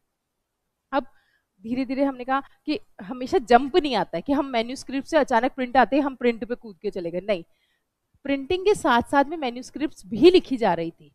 धीरे धीरे धीरे धीरे टाइम के साथ में हम पूरी तरह से फिर प्रिंट की तरफ आ जाते हैं। अब हमने क्या कहा, क्योंकि ये बहुत ज़्यादा एक्सपेंसिव है और फ्रेजाइल है, बहुत जल्दी ख़राब हो जाती है, तो हम इसको कैरी करके कहीं नहीं ले जा सकते, इसकी वजह से लोग चाहते नहीं थे कि मैन्यूस्क्रिप्ट से हम ज़्यादा लिखें, बट ऑप्शन नहीं था ना, ऑप्शन नहीं था तो हमें मैन्यूस्क्रिप्ट से यूज़ करनी पड़ रही थी। फिर इस समय के साथ जब प्रिंटिंग की शुरुआत होती है, हम जो है नई तरीके की तरफ जाते हैं। अब मैंने कहा हैंडेड, इसके अंदर हमें बहुत ध्यान से उसको करना पड़ रहा है। अब इसी टाइम में जो आप देखोगे बंगाल वाला टाइम पीरियड है, बंगाल के अंदर जो है अलग अलग आप देखोगे लैंग्वेजेस हैं, वहाँ पे जो बंगाली लैंग्वेज के अंदर सारी चीज़ें की जा रही है, वो लोग सब मैन्यूस्क्रिप्ट्स में लिख रहे हैं, सब चीज़ें मैन्यूस्क्रिप्ट्स के ऊपर ही समझाई जा रही है। अब इसके अंदर हमने कहा कि हर जिस तरह बंगाली है उसी तरह हमारे जो है कोंकणी है, तेलुगु है, हमने कहा मलयालम है, हर लैंग्वेज के अंदर मैन्यूस्क्रिप्ट हमारे यहाँ पे लिखी जा रही थी, बट हमें पता है वो फ्रेजाइल है, इसकी वजह से हम उसको ज्यादा नहीं कंसीडर कर पा रहे थे।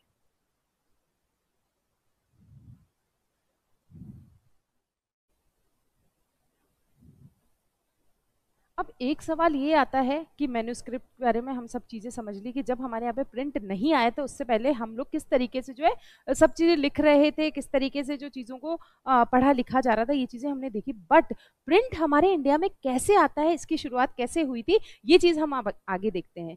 जब हमारे यहाँ पे हमने कहा कि बाहर से पोर्चुगीज आ रहे हैं हमारे यहाँ पे, जो है हमने कहा फ्रेंच आए, डच आए, डेन्स आए, ब्रिटिशर्स आए, इस तरीके से जब बाहर से लोग हमारे यहाँ पे आना स्टार्ट हुआ था तो वो अकेले खुद नहीं आ रहे थे, साथ में वहाँ पे काफ़ी सारी जो डेवलपमेंट्स हो रहे हैं, काफ़ी सारा वहाँ का कल्चर है, वो सब चीज़ें लेके आ रहे थे।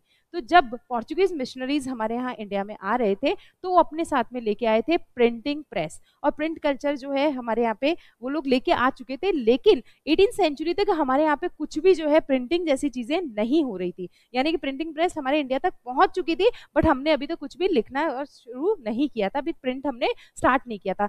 तो यही जो हमारा है कि कब कैसे हमारे यहाँ पे प्रिंटिंग की शुरुआत होती है, कब कैसे हमारे यहाँ पे जो है प्रिंटिंग प्रेस इंडिया आती है, ये चीज हम लोग यहाँ पे देखते हैं। तो क्या है, मिड 16th सेंचुरी के अंदर हमने कहा फर्स्ट प्रिंटिंग प्रेस जो है गोवा आती है पोर्चुगीज मिशनरीज के साथ में। जब पोर्चुगीज मिशनरीज जो है ट्रेवल करते हुए केप ऑफ गुड होप से होते हुए कहाँ पहुंचते हैं, हमारे गोवा पहुंचते हैं, तो वहां पे वो अपने साथ में लेकर आते हैं फर्स्ट प्रिंटिंग प्रेस जो हमारे इंडिया में आई है। अब हमने क्या कहा है, जब वो हमारे यहाँ प्रिंटिंग प्रेस लेके आ गए हैं तो वहां पे उन्होंने कहा, क्योंकि हमने कहा ना मिड 16th सेंचुरी के अंदर हमारे यहाँ पे आ चुके हैं, तो 1579 के अंदर वो एक जो है हमने कहा एक तमिल बुक लिखते हैं फर्स्ट टाइम हमारे यहाँ पे। ये किसके बारे में थे, जो कैथोलिक प्रीस्ट थे ना, वो क्योंकि देखिए मिशनरीज आए तो मिशनरीज अपने धर्म को यहाँ पे प्रचार प्रसार करने आए, वो लोगों को समझाने आए, तो उन्होंने क्या किया, हमारे यहाँ के वर्नैकुलर लैंग्वेजेस को समझा, सीखा उनको, और फिर इन लैंग्वेजेस में उन्होंने बुक्स लिखना स्टार्ट किया। जो फर्स्ट तमिल बुक है 1579 के अंदर कोचीन के अंदर उन्होंने लिखी, तो ये चीज हुई थी। फिर 1713 के अंदर उन्होंने मलयालम जो लैंग्वेज है उसके अंदर बुक लिखी थी। तो आपने देखा क्योंकि वो यहाँ के लोगों को जो है वहाँ अपना धर्म बताना चाह रहे थे, उन लोगों को जो है अवेयर करना चाह रहे थे अपने धर्म के प्रति, तो उन्होंने क्या किया कि यहाँ की हमारी वर्नैकुलर लैंग्वेजेस तमिल, मलयालम, ये सारी लैंग्वेजेस को उन्होंने सीखा, फिर उसमें अपनी बुक्स को प्रिंट करना स्टार्ट कर दिया। तो फर्स्ट तमिल बुक 1579 के अंदर प्रिंट हो गई, 1713 के अंदर हमारी जो है मलयालम लैंग्वेज में फर्स्ट बुक प्रिंट होती है। फिर हमने क्या कहा, जो इंग्लिश प्रेस है वो धीरे मतलब बहुत लेट जो है स्टार्ट होती है, कहाँ, इंडिया में। पहले पोर्चुगीज जो है प्रिंटिंग प्रेस लेके आ चुके होते हैं। अब यहाँ पे हमने क्या कहा कि जब हमारे यहाँ पे आता है 17वीं सेंचुरी आते थे, ब्रिटिशर्स वगैरह जो है बिल्कुल पूरी तरह से सेटअप हो चुके हैं, उन्होंने भी अपनी प्रिंटिंग प्रेस लिखना मतलब प्रिंटिंग जो है स्टार्ट कर दी है। लेकिन वो क्या लिख रहे हैं, सिर्फ अपनी चीज़ों के बारे में। यहाँ पे इंडियंस का कुछ भी नहीं है कि इंडियंस कुछ ज़्यादा बुक्स वगैरह लिख रहे हैं, कुछ नहीं है ये सारी चीज़ें। तो हमने कहा 18वीं सेंचुरी आते आते जो है हमारे यहाँ पे इंडियन जो है हमने थोड़ा बहुत लिखना स्टार्ट किया है। तो उसके अंदर एक न्यूज़पेपर था जिसका नाम था द बंगाल गैजेट, ठीक है। द बंगाल गैजेट जो था हमारे यहाँ पे पहला न्यूज़पेपर था। बंगाल गैजेट हमारे यहाँ पे पहली बार लिखा जाने वाला जो न्यूज़पेपर था। अब इसके एडिटर जो है हमने कहा जो हमें इसमें सब चीज़ें लिख रहे थे, जो न्यूज़ वगैरह लिख रहे थे, वो थे गंगाधर भट्टाचार्य। और जो इसके हमने कहा मेन जो पब्लिशर थे उनका नाम था जेम्स ऑगस्टस हिक्की। यानी कि वो कौन थे, वो ब्रिटिशर्स थे।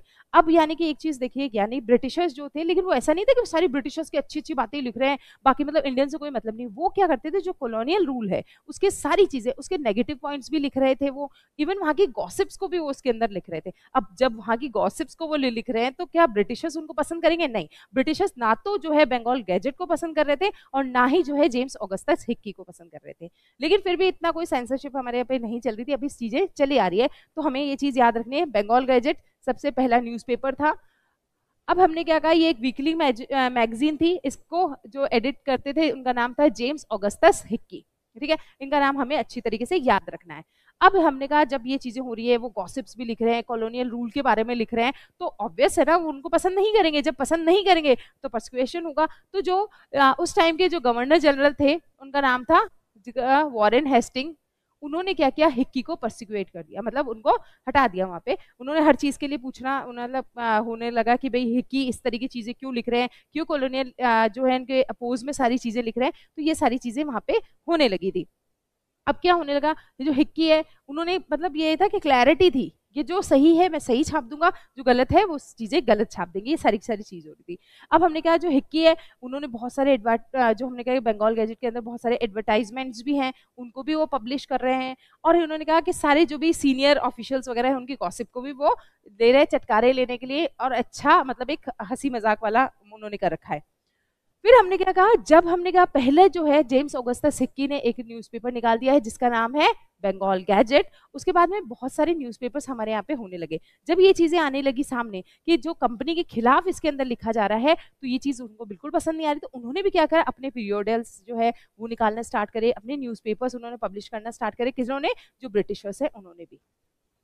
अब हमने क्या कहा, जो ये फर्स्ट वीकली बंगाल गैजेट जो था उसको लेकर आए थे गंगाधर जो है भट्टाचार्य। हमें ध्यान रखना है, जो इंडियन जो थे, जो बंगाल गैजेट एक वीकली न्यूज़पेपर था उसको कौन लेके आए थे, गंगाधर भट्टाचार्य। तो हमें याद रखना है वो एडिटेड किसके थ्रू था, जेम्स ऑगस्टस हिक्की। और हमारे इंडियन जो उसमें इन्वॉल्व थे उनका नाम था गंगाधर भट्टाचार्य। ये सारे क्वेश्चंस पूछे जा सकते हैं, हमें हमारे दिमाग में क्लैरिटी रखनी है कि क्वेश्चन कहीं से भी पूछा जा सकता है। क्वेश्चन यही चीजें हैं, इसमें से किसी एडिटर का नाम पूछ लिया, फर्स्ट न्यूज़पेपर का नाम पूछ लिया, जो एक ब्रिटिश ऑफिशियल है उन्होंने कौन सा न्यूज़पेपर निकाला, हमें इन सब चीजों के बारे में पता होगा।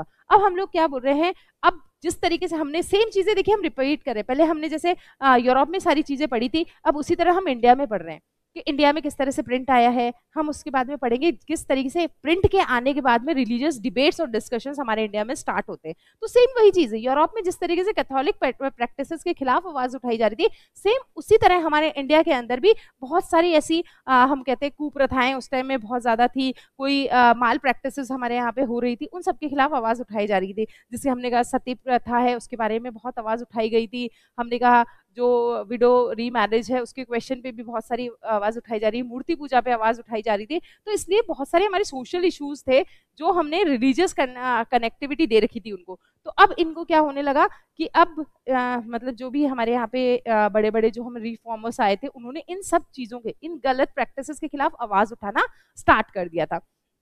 तो हमने क्या देखा कि अर्ली 19वीं सेंचुरी आते आते क्या चीजें हो रही है, 19वीं सेंचुरी के चलते चलते क्या है, रिलीजियस इश्यूज पे अब क्या होने लगा, डिबेट्स होने। जैसे वहां पे हमने मार्टिन लूथर का नाम पढ़ा, जैसे हमने वहाँ मैनेचियो का नाम पढ़ा, मैनेकियो का नाम पढ़ा, उस तरह हमारे इंडिया में भी इन्हीं सारे टॉपिक्स को अब उठाया जा रहा है कि इतने सालों से जो प्रैक्टिसेस होती जा रही है जिनके बारे में आज तक किसी ने क्वेश्चन नहीं किया था, अब उन मुद्दों को उठाया जा रहा है प्रिंट के आने के बाद में।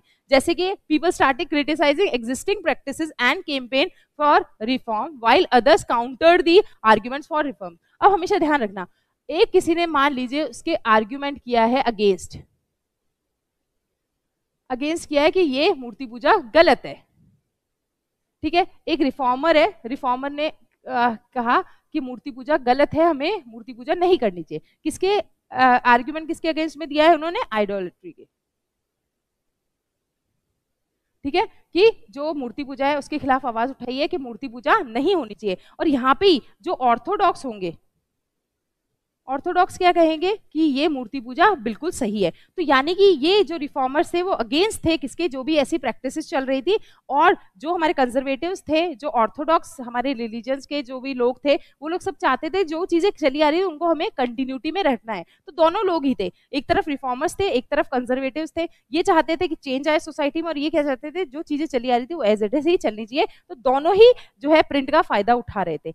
वो अपने लिए लिख रहे थे, वो आर्ग्यूमेंटल स्टेज में लिख रहे थे रिफॉर्मर्स, और जो कंजर्वेटिव्स थे उसके फेवर में सारी चीजें लिख रहे थे। तो ये चीजें यहाँ पे चल रही थी। अब इसके अंदर हमने देखा कि बहुत सारे हमारे सोशल इश्यूज है, जैसे विडोरी मैरिज है, मोनोथिज्म है, ब्राह्मणिकल बहुत सारे प्रीस्टहुड है, इन सब के बारे में जो है क्वेश्चन उठना स्टार्ट हो गया था कि ये सब जो है प्रैक्टिसेस बिल्कुल गलत है, हमें इन प्रैक्टिसेस के खिलाफ आवाज उठाना चाहिए। अब ध्यान रखना, कभी भी कोई भी धर्म हो, मैं ये नहीं कहती कि किसी एक धर्म की बात नहीं, हमारे इंडिया के अंदर जितने भी धर्म थे, चाहे इस्लाम है चाहे हिंदुज्म है, वहां पे जो भी ऑर्थोडॉक्सी थी वो इन रिफॉर्म्स के सख्त खिलाफ थी। वो नहीं चाहते थे कि चेंजेस आए। तो ये अपने अपने मुद्दे उन्होंने दिए थे इसमें। अब इसके अंदर जब मैंने कहा कि इस तरह के रिफॉर्मर्स आ रहे हैं, तो राजा राम मोहन रॉय का नाम हम सबसे पहले लेते हैं कि उन्होंने बहुत जो है इंडिया में बहुत सारे रिफॉर्मेशन वो लेकर आए थे। तो राजा राम मोहन रॉय इन्हीं सोशल जो हमारे यहाँ पे प्रैक्टिसेस हो रही थी, जो इल प्रैक्टिसेस थी, उनके खिलाफ आवाज उठाते 1821 के अंदर राजा राम मोहन रॉय संवाद कौमुदी नाम से जो है एक अपनी जो है पब्लिश कराते हैं एक बुक, जिसके अंदर उन्होंने सारी हमारी जितनी भी प्रैक्टिसेस है ना उनके बारे में उन्होंने लिखा है। जितनी भी इल प्रैक्टिसेस है जो सोसाइटी के अंदर, उनके बारे में उन्होंने सारी चीजें लिखी है।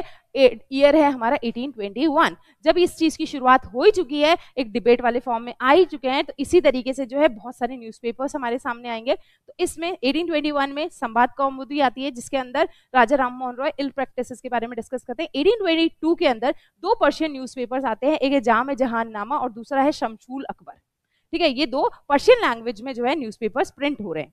फिर उसके बाद में हमने देखा गुजराती लैंग्वेज के अंदर भी एक न्यूज़पेपर आता है जिसे बॉम्बे समाचार के नाम से जाना जाता है। नाम बॉम्बे समाचार है बट एक्चुअल में वो एक गुजराती न्यूज़पेपर था। तो ये इस तरीके से आप देख रहे हो प्रिंट की दुनिया में हमारी एंट्री जो है होती जा रही है। अभी हिंदू जो हमने कहा हिंदी जो लैंग्वेज है उसमें प्रिंट बाद में होगा, अभी सारी रीजनल लैंग्वेजेस में प्रिंट होना स्टार्ट हो चुका है। हमने देखा कि जो है बंगाल लैंग्वेज में होने लग गया, हमने गुजराती लैंग्वेज देखा, हमने पर्शियन लैंग्वेज के अंदर हम लोग देखते हैं। इसकी तरीके से आप देख रहे हो कि अब एक शुरुआत हो चुकी है।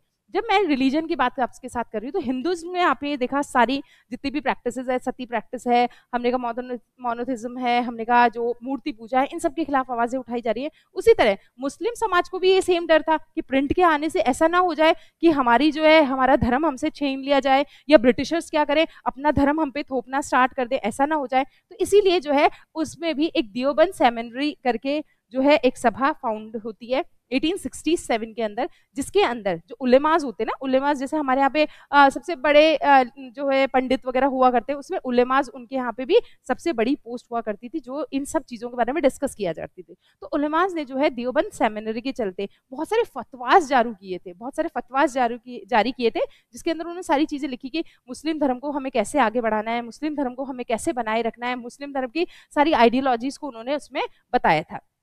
तो ये सारी सारी जो भी चीजें इसके अंदर थी, तो हमें याद रखना है सारा का सारा संवाद कौमुदी किसने लिखी? राजा राम मोहन रॉय ने लिखी। दो पर्शियन न्यूज़पेपर 1822 में जो पब्लिश हुए थे, एक शमशूल अकबर है, एक जाने जहान नामा है। और उसी ईयर में जो है गुजराती लैंग्वेज में भी एक न्यूज़पेपर आया जिसका नाम बॉम्बे समाचार है, हमें याद रखना है। देवबंद सेमिनरी जो है वो जो इस्लामिक डॉक्ट्राइन से रिलेटेड है, हमें पता होना चाहिए, जिसके अंदर बहुत सारे जो है फतवास जारी किए गए थे, किसको बचाए रखने के लिए? इस्लामिक डॉक्ट्राइन्स को। क्लियर है? यहाँ तक कि हमारी सारी प्रॉब्लम्स क्लियर है। आगे हम लोग जब चीजें देखते हैं, अब एक ही चीज मत सोचो कि जो है यहाँ पे सिर्फ लड़ाई झगड़ा हो रहा है, कि यहाँ पे जो है ऑर्थोडॉक्सी के खिलाफ जो है नए रिफॉर्मर्स खड़े हो गए, हमें सिर्फ लड़ाई झगड़ा देखने को मिल रहा है, हमें बस चेंज चाहिए, ऐसा नहीं हो। प्रिंट के आने से हमारे जो भी एपिक्स हैं, हमारे जो भी टेक्स्ट है, रिलीजियस टेक्स्ट, उनको भी जो है अलग अलग लैंग्वेजेस में लिखा जाने लगा।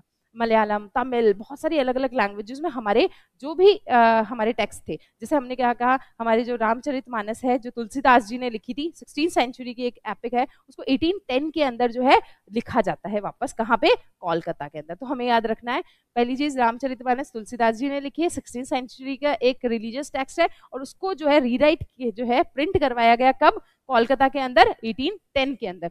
ये कुछ एक चीजें तो हमें याद करते हुए चलना है। अब हमने कहा हम 18th सेंचुरी के अंदर एंटर हो चुके हैं, तो अब हमने कहा रिलीजियस टेक्स्ट भी जो है क्या है, प्रिंट होना स्टार्ट हो गए। इसी तरीके से आप देखोगे लोग जो है हमारे रिलीजियस टेक्स्ट को हर लैंग्वेज में पढ़ पा रहे थे, क्योंकि पहले क्या होता था, ये संस्कृत लैंग्वेज में था, हर कोई समझ नहीं पा रहा था, तो एक जो ब्राह्मण होता है वो उसको पढ़ता था, सभी लोगों को समझाता था। जब अब ये चीज पूरी वर्नाकुलर लैंग्वेजेस में हमें मिल रहे हैं, तो इजीली सब लोग उसको पढ़ पा रहे हैं और उन चीजों को समझ पा रहे हैं। तो ये चीजें यहाँ पे प्रिंट के आने के बाद में ये सबसे बड़ा जो है चेंज हमारे यहाँ पे आया है। हम ये नहीं कह रहे कि प्रिंट ने आके केवल जो ब्राह्मणिकल या फिर हमारे जो भी हमारे धर्म है उसके खिलाफ ही सारी बातें करिए, नहीं, हमारे धर्म को बढ़ाने के लिए भी बहुत सारी चीजें इसमें हुई थी प्रिंट के आने के बाद में। अब ये चीजें हो रही है, बहुत सारे जो है चीजें जो एक जगह जगह पे हो रही है, कोई भी इवेंट हुआ, कोई भी चीज हो रही है जैसे, तो वो क्या हुआ, देश विदेश में या इंडिया के हर एक कोने में वो चीज पहुंच रही थी न्यूज़पेपर्स के थ्रू। क्योंकि एक जैसे एक स्टेट में कोई घटना हुई है, एक प्रोविंस में कोई घटना हुई है, वो देश के हर कोने में वो बात पहुंच जाती थी, किसके थ्रू, न्यूज़पेपर्स के थ्रू। तो ये भी यहाँ पे एक पैन इंडियन आइडेंटिटीज क्रिएट कर रहा था, कौन, न्यूज़पेपर्स। अब मैंने कहा जिस तरीके से प्रिंट के आने की वजह से हमने कहा बहुत सारे हमारे रिलीजियस टेक्स्ट जो हैं वो प्रिंट हो पा रहे थे। हमने कहा कि हमारे बहुत सारे आर्ग्यूमेंटल जो चीजें थी, हमें लग रहा था इल प्रैक्टिसेस हो रही है, उनको हमने सारी चीजों को प्रिंट के जरिए आदमी अपनी बात को दूसरे तक पहुंचा पा रहा था। इसी बीच में बहुत सारे बड़े बड़े पेंटर्स थे, जिसमें राजा रवि वर्मा जो है बहुत इंपॉर्टेंट मतलब पेंटर थे, उनकी पेंटिंग्स बहुत अच्छी हुआ करती थी प्रिंट के आने की वजह से। अब ऑब्वियस है ना, राजा रवि वर्मा की जो पेंटिंग्स हर कोई अफोर्ड नहीं कर पा रहा था, लेकिन अब क्या, क्योंकि उनके प्रिंट्स अवेलेबल हैं तो उनकी प्राइजेस थोड़ी सस्ती होती है। वो प्राइजेस कम होने की वजह से लोग क्या करते थे, अपने घर में उसको डेकोरेशन की तरह यूज करते थे, कैलेंडर्स के रूप में उनको यूज करने लगे थे। ये चीज हो रही थी। अभी हम लोग, अब तो हम डेकोरेशन की बहुत सारी चीजें, पहले आपने देखा होगा पुराने टाइम में लोग बाग कैलेंडर को बहुत सजा सजा के रखते थे, तो सेम चीज है। तो अब प्रिंट के आने की वजह से ये सारी प्रिंट्स जो है लोगों के घर तक पहुंचने लगी थी। अब हमने क्या देखा, अब प्रिंट आ गया, बुक्स मिल रही है, लोगों की हर की चॉइस के अकॉर्डिंग बुक्स मिल रही है, तो हर आदमी पढ़ने लगा था। हमारे इंडिया के अंदर भी हर आदमी जो है चीजों को समझना चाहता था, जो पढ़ नहीं पा रहे थे वो सुन के सीख रहे थे। तो बुक्स के आने से, प्रिंट के आने से हमारे यहाँ पे बहुत मतलब चेंजेस आए थे। अब हमने क्या कहा था, आपने उस टाइम में देखा था कि जिस तरीके से हमने वहां देखा, यूरोप में आपने चीजें देखी कि वहां पे भी नॉवेल्स लिखे जा रहे हैं, सब चीजें लिखी जा रही है, लोगों को अवेयर किया जा रहा है, लोगों की चॉइस के अकॉर्डिंग चीजें लिखी जा रही है। कोई छोटी पैनी चैप बुक्स लिखी जा रही थी, कहीं पे जो बिलियोरेथिक जो है वो लिखे जा रहे थे, तो ये चीजें हो रही थी। उसी तरह हमारे यहाँ पे भी हो रहा है कि बहुत सारी जो कहानियां लिखी जा रही है, बड़े बड़े नॉवेल्स लिखे जा रहे थे, उपन्यास लिखे जा रहे हैं, एसेज लिखे जा रहे हैं, बहुत सारी चीजें हमारे यहाँ पे भी देखने को मिल रही थी। तो हर आदमी अपनी चॉइस के अकॉर्डिंग जाके वहां पे पढ़ सकता था चीजें। तो ये सारी की सारी चीजें हमारे यहाँ पे हो रही है। अब जिस तरीके से यूरोप में एक नए लिटरेरी जो फॉर्म हमारे सामने आता है, उसी तरह इंडिया में भी लिटरेचर में बहुत सारे चेंजेस हमें देखने को मिलते हैं। जैसे कि हमने देखा कि ये मैंने आपको पूरा ही बता दिया कि सोशल पॉलिटिकल मैटर्स, मतलब हर आदमी, कोई देखो, किसी को पॉलिटी में इंटरेस्ट होता है, किसी को एस्ट्रोलॉजी में इंटरेस्ट होता है, किसी को सोसाइटी में इंटरेस्ट होता है, तो हर आदमी के इंटरेस्ट के अकॉर्डिंग बुक्स मार्केट में अवेलेबल थी। जो आदमी अपने टाइम पास के लिए जो जैसी चाहे बुक्स जाके वहां से पढ़ सकता था। फिर हम लोग यहाँ, अब ये जो मैंने आपको बताया था अभी कि जैसे राजा रवि वर्मा ने, जैसे उन्होंने पिक्चर बना रखी, इस तरीके से क्या करते थे वो लोग भी टेक्स्ट के साथ में पिक्चर्स भी क्या करते थे, लगा देते थे। तो उससे इंटरेस्टिंग एक जो है हमारे सामने, अगर हम फोटोज लगाते, कोई पिक्चर्स लगाते, तो एक मूवी की तरह वो स्टोरी हमारे सामने से निकलती है। तो सेम चीज यही होने लगी, स्टोरीज है उनको पिक्चर्स के थ्रू प्रेजेंट किया जाने लगा। ये सारी चीजें यहाँ पे होने लगी थी। अब आप देखो कि डिफरेंट तरह का जो है हमारे पास में एक जो लिटरेचर हमें देखने को मिल रहा है। इसी टाइम में मूवीज वगैरह भी हमारे यहाँ पे आने लग गई थी। तो अब नई नई शुरुआत हमारे यहाँ पे होने लगी है। अब ये सारी चीजें हमारी हो गई, हर सबके घरों में आपको चीप कैलेंडर्स देखने को मिलेंगे, डेकोरेशन के लिए ये यूज करने लगे थे। अब हर तरह की है, मतलब दुनिया के हर एक आइडियाज को शेप करने की कोशिश की जा रही है कि आदमी किस तरीके से, कोई भी चीज है कि अपने मन की फीलिंग्स को कोई कैसे प्रेजेंट करना चाह रहा है। वुमेन की फीलिंग अलग है, मेन की फीलिंग अलग है, वर्कर्स की फीलिंग अलग है, बच्चों की फीलिंग अलग है। तो सबकी फीलिंग्स को ध्यान में रखते हुए हमारे पास में हर तरह का लिटरेचर अवेलेबल था।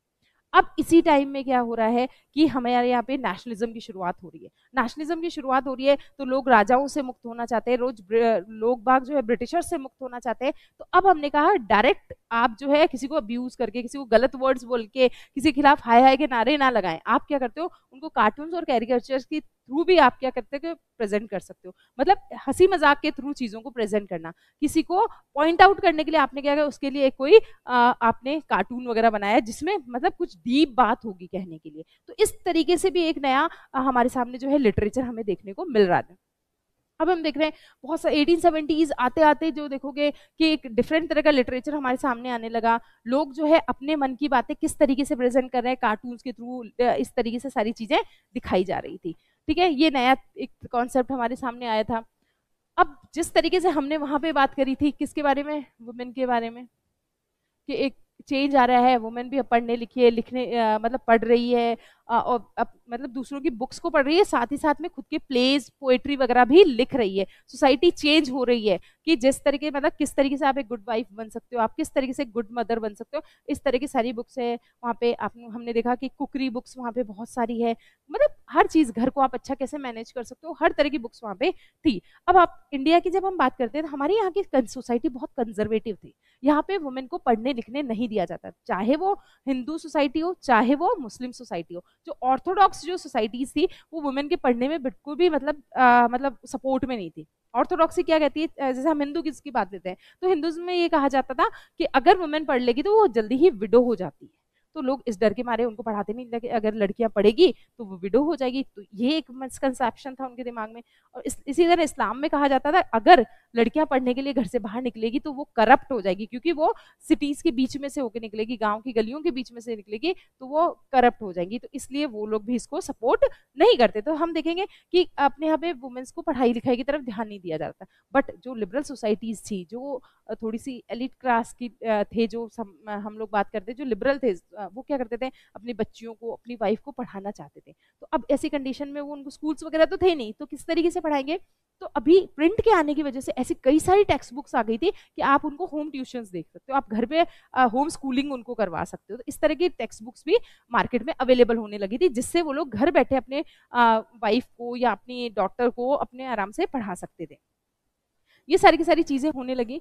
अब जो है बहुत सारी, पहले वुमेन के बारे में लिखा जाने लगा था, अब वुमेन खुद भी लिख रही थी। ये सारी की सारी चीजें यहाँ पे हो रही। तो हम बहुत सारी वुमेन का नाम इसके अंदर पढ़ते हैं जिनके थ्रू हम करते हैं कि बहुत सारी ऐसी हमारे वुमेन यहाँ पे हुई थी। ठीक है, अब हमने क्या कहा, ये सारी चीजें मैंने आपको कहा कि अगर वुमेन जो फीमेल्स है अगर वो पढ़ेंगी तो हिंदू सोसाइटी कहती थी कि वो विडो हो जाएगी, तो इसके चलते उनको पढ़ाया नहीं जा रहा था। अब कई लेडीज थी जो चाहती थी कि हम पढ़ें।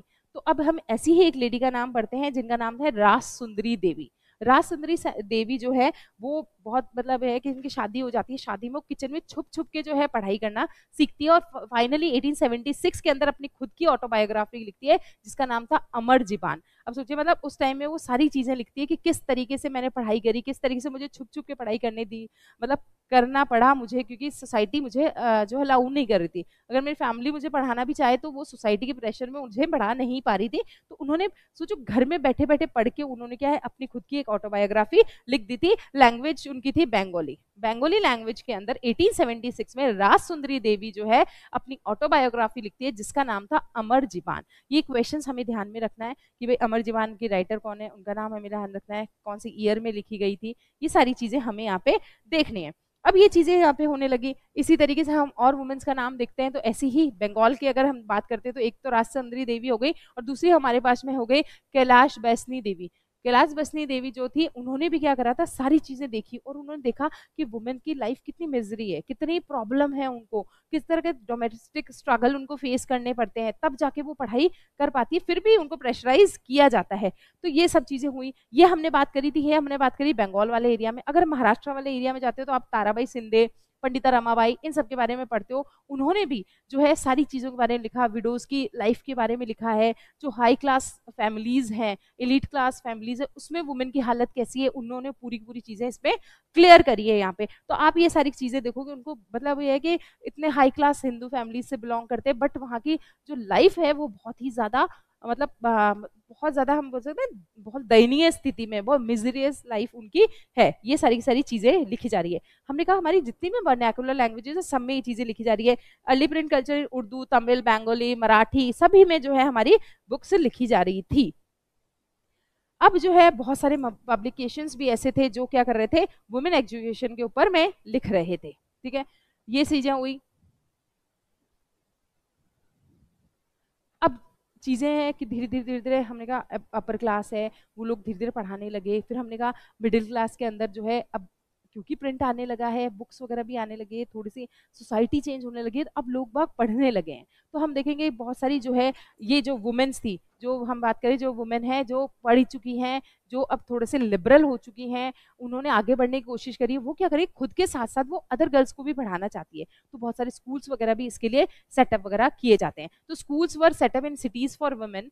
Journals also started carrying writings by women and explained why women should be educated. अब पूरी चीजें यहाँ पे होने लगी। अब क्योंकि अब देखो थोड़ा थोड़ा माहौल खुलने लगा है, वुमेन खुद के लिए आवाज उठाने लगी है, तो अब क्या होने लगा, स्कूल्स भी ओपन होने लगे हैं। उनको ये इन मुद्दों के ऊपर न्यूज़पेपर्स में लिखा जाने लगा है कि क्यों एक वुमेन को पढ़ाना बहुत जरूरी है, एक गर्ल का पढ़ना क्यों जरूरी है, सारी चीजों में उठाया गया था। बट अभी भी हमने कहा कि सारी चीजें जो पुराना कंजर्वेटिव सोसाइटी है, हमने कहा एक रिफॉर्मेशन के हम तरफ चल रहे हैं और एक तरह से जो है एक वापस ऑपरेस किया जा रहा है कि नहीं, वुमेन को नहीं पढ़ना चाहिए, गर्ल को नहीं पढ़ना चाहिए। ये सारी सारी चीजें हो रही है। इन्हीं चीजों के चलते बहुत सारे रिफॉर्मर्स हमारे सामने आते हैं जो क्या कहते हैं कि वुमेन को पढ़ाई करनी चाहिए। तो in the early 20th century journals written and edited by women because extremely popular. अभी तक क्या हो रहा था, वुमेन के लिए कोई दूसरे वो मेल्स लिखा करते थे, बट अब वुमेन्स खुद एजुकेटेड हो गई है, अब वो खुद भी खुद के बारे में लिख रही है, खुद की लाइफ को कैसे सुधारना है वो भी सारी सारी चीजें वो लिख रही है। इसी तरह हम देखते हैं आपने बटाला जो है जगह, उसके बारे में आपने बहुत सुन रखा होगा। वहां पे मतलब इतनी सारी न्यूज़पेपर प्रिंटिंग प्रेसेस हैं, वहां पे इतनी तरह की बुक्स वहां पे लिखी जाती है, अभी भी है। तो बंगाल के अंदर जो हमने देखा सेंट्रल जो कैलकाटा वाला बटाला वाला जो एरिया है वो तो बहुत ज्यादा पॉपुलर है कि वहां पे बहुत सारी प्रिंटिंग प्रेस है, बहुत तरह की बुक्स वहां पे प्रिंट होती है। 19th सेंचुरी आते आते हम लोग क्या देखते हैं कि मतलब जो बुक्स थी उसमें क्या देखेंगे हम, मतलब बुक्स आप देखोगे मतलब पहले ये था कि टेक्स्ट लिखा जा रहा है, अब क्या है उनको बहुत सुंदर तरीके से सजाया जा रहा है, उसमें वुड कट इलास्ट्रेशंस भी है, पिक्चर्स भी उसमें बनाई जा रही है। अपनी बुक्स को अलग अलग जगह भेजने के लिए वो भी पेडलर्स का सहारा ले रहे हैं। पेडलर्स मैंने कल की जो अभी हमने कहा ना जो चैप्टर का स्टार्टिंग पार्ट हमने पढ़ा वहां पे हमने पढ़ा था कि घर घर जाके जो बुक्स बेचते हैं उनको पेडलर्स कहा जाता है।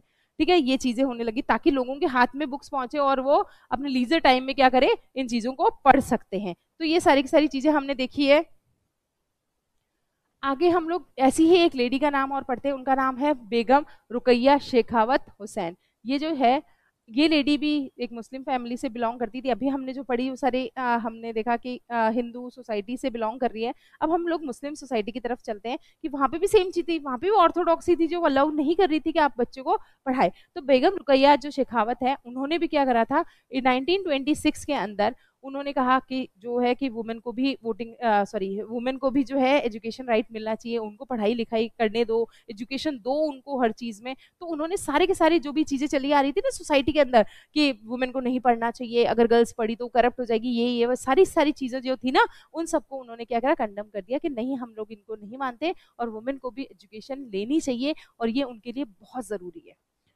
अब चीजें होने लगी, जर्नल्स भी लिखे जा रहे हैं। अब जर्नल्स वुमेन खुद भी लिख रही है और वुमेन के लिए भी लिखे जा रहे हैं। ठीक है, तो बहुत सारी न्यूज़पेपर्स भी हैं, जर्नल्स भी है, लिखे जा रहे हैं वुमेन एजुकेशन क्यों जरूरी है, वुमेन एजुकेशन आने से क्या क्या हमें फायदे हैं, सारी सारी चीजें यहाँ पे होने लगी। अब जो हम चीजें जान रहे हो आप लोग कि नेशनलिज्म में भी वुमेन्स ने बढ़ चढ़ के पार्ट लिया था। हमारी जितने भी नेशनल मूवमेंट्स हुए सब में वुमेन पार्टिसिपेशन बहुत ज्यादा रहा था।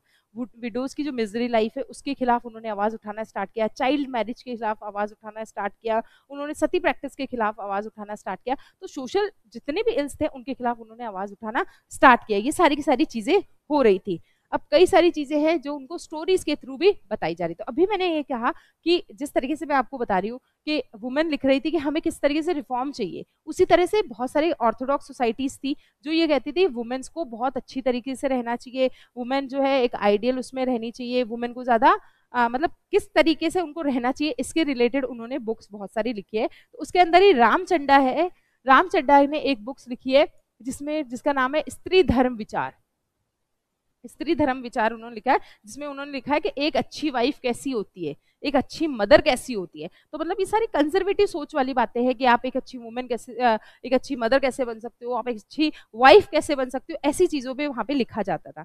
तो मतलब जो सोसाइटी थी, कंजर्वेटिव सोसाइटी, वो भी अभी चाहती थी कि फीमेल्स को जो है बांध के रखा जाए अभी भी, कि ये आपके मॉरल वैल्यूज हैं, आपको ऐसे ही रहना चाहिए, आपको ज्यादा चेंजेस की तरफ नहीं जाना चाहिए। इसी तरह बहुत सारे हमने कहा जो प्रेस जो सोसाइटीज भी बहुत सारी बनने लगी, जैसे खालसा ट्रैक्ट सोसाइटी बनी थी, जिसके अंदर हमने कहा कि ऐसी बुक्स पब्लिश होती थी, बहुत सारी वुमेन इंटरेस्ट के लिए बुक्स होती थी कि आप किस तरह से अच्छी एक वुमेन बन सकती हो, हर तरह से घर को आप अच्छा कैसे रखेंगे, घर को कैसे मेंटेन रख सकती है, बच्चों की अच्छी कैसे केयर कर सकते हो, इस तरह की सारी होने लगी। बटाला मैंने आपको पूरा का पूरा बता ही दिया, बटाला जो है बहुत फेमस है, उसमें भी ये सब चीजें हो रही थी। अब वुमेन वाला क्लियर हो गया, तो वुमेन में हमने देखा, वुमेन वाला पार्ट था, उसमें हमने देखा बंगाल वाला देखा हमने पहले, फिर महाराष्ट्र वाला देखा हमने,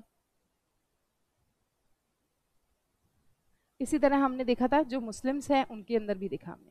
तो हमने अलग अलग सारी जगह देख लिया कि बंगाल में हमने देखा राज सुंदरी देवी है, कैलाश वो हैं, फिर इधर की साइड हमने कहा ताराबाई शिंदे हैं, पंडिता रमाबाई है, मुस्लिम से हमें जो बेगम रुकैया शेखावत हुसैन, उनको हमने देखा। तो इस तरह देखा हर सोसाइटी के अंदर जो है रिफॉर्म आने लगे, चेंजेस आने लगे, और वुमेन एजुकेशन को सपोर्ट किया जा लगा है। तो ये हमने वुमेन्स की तरह बात करी। अब हम बात करते हैं पुअर जो थे, ऐसे सारे लोग जो मतलब अफोर्ड नहीं कर सकते हैं बुक्स वगैरह को पढ़ना, वो बुक्स खरीद के नहीं पढ़ सकते। तो गांव के जितने भी जमींदार होते थे या हमने एलीट ग्रुप के लोग होते थे जिनके पास पैसा होता था, वो लोग क्या करते थे, गांव में ऐसे लाइब्रेरीज बनाते थे, लैंडिंग लाइब्रेरीज टाइप में, जहाँ पे पुअर लोग जाते थे, वहां से बुक्स को लेते थे किराए पे, उनको पढ़ते थे और उनको वापस जमा करा देते। जिससे क्या हुआ, लोगों में धीरे धीरे एक इंटरेस्ट डेवलप होना स्टार्ट हुआ कि हम लोग जो है बुक्स पढ़ें, हम काफी चीजों को समझें। अब जो लिटरेट थे वो तो पढ़ लेते थे, नहीं थे उनके लिए पिक्चर्स वगैरह वाली होती थी, वो उनको पढ़ लेते थे। तो ये सारी चीजें यहाँ पे होने लगी।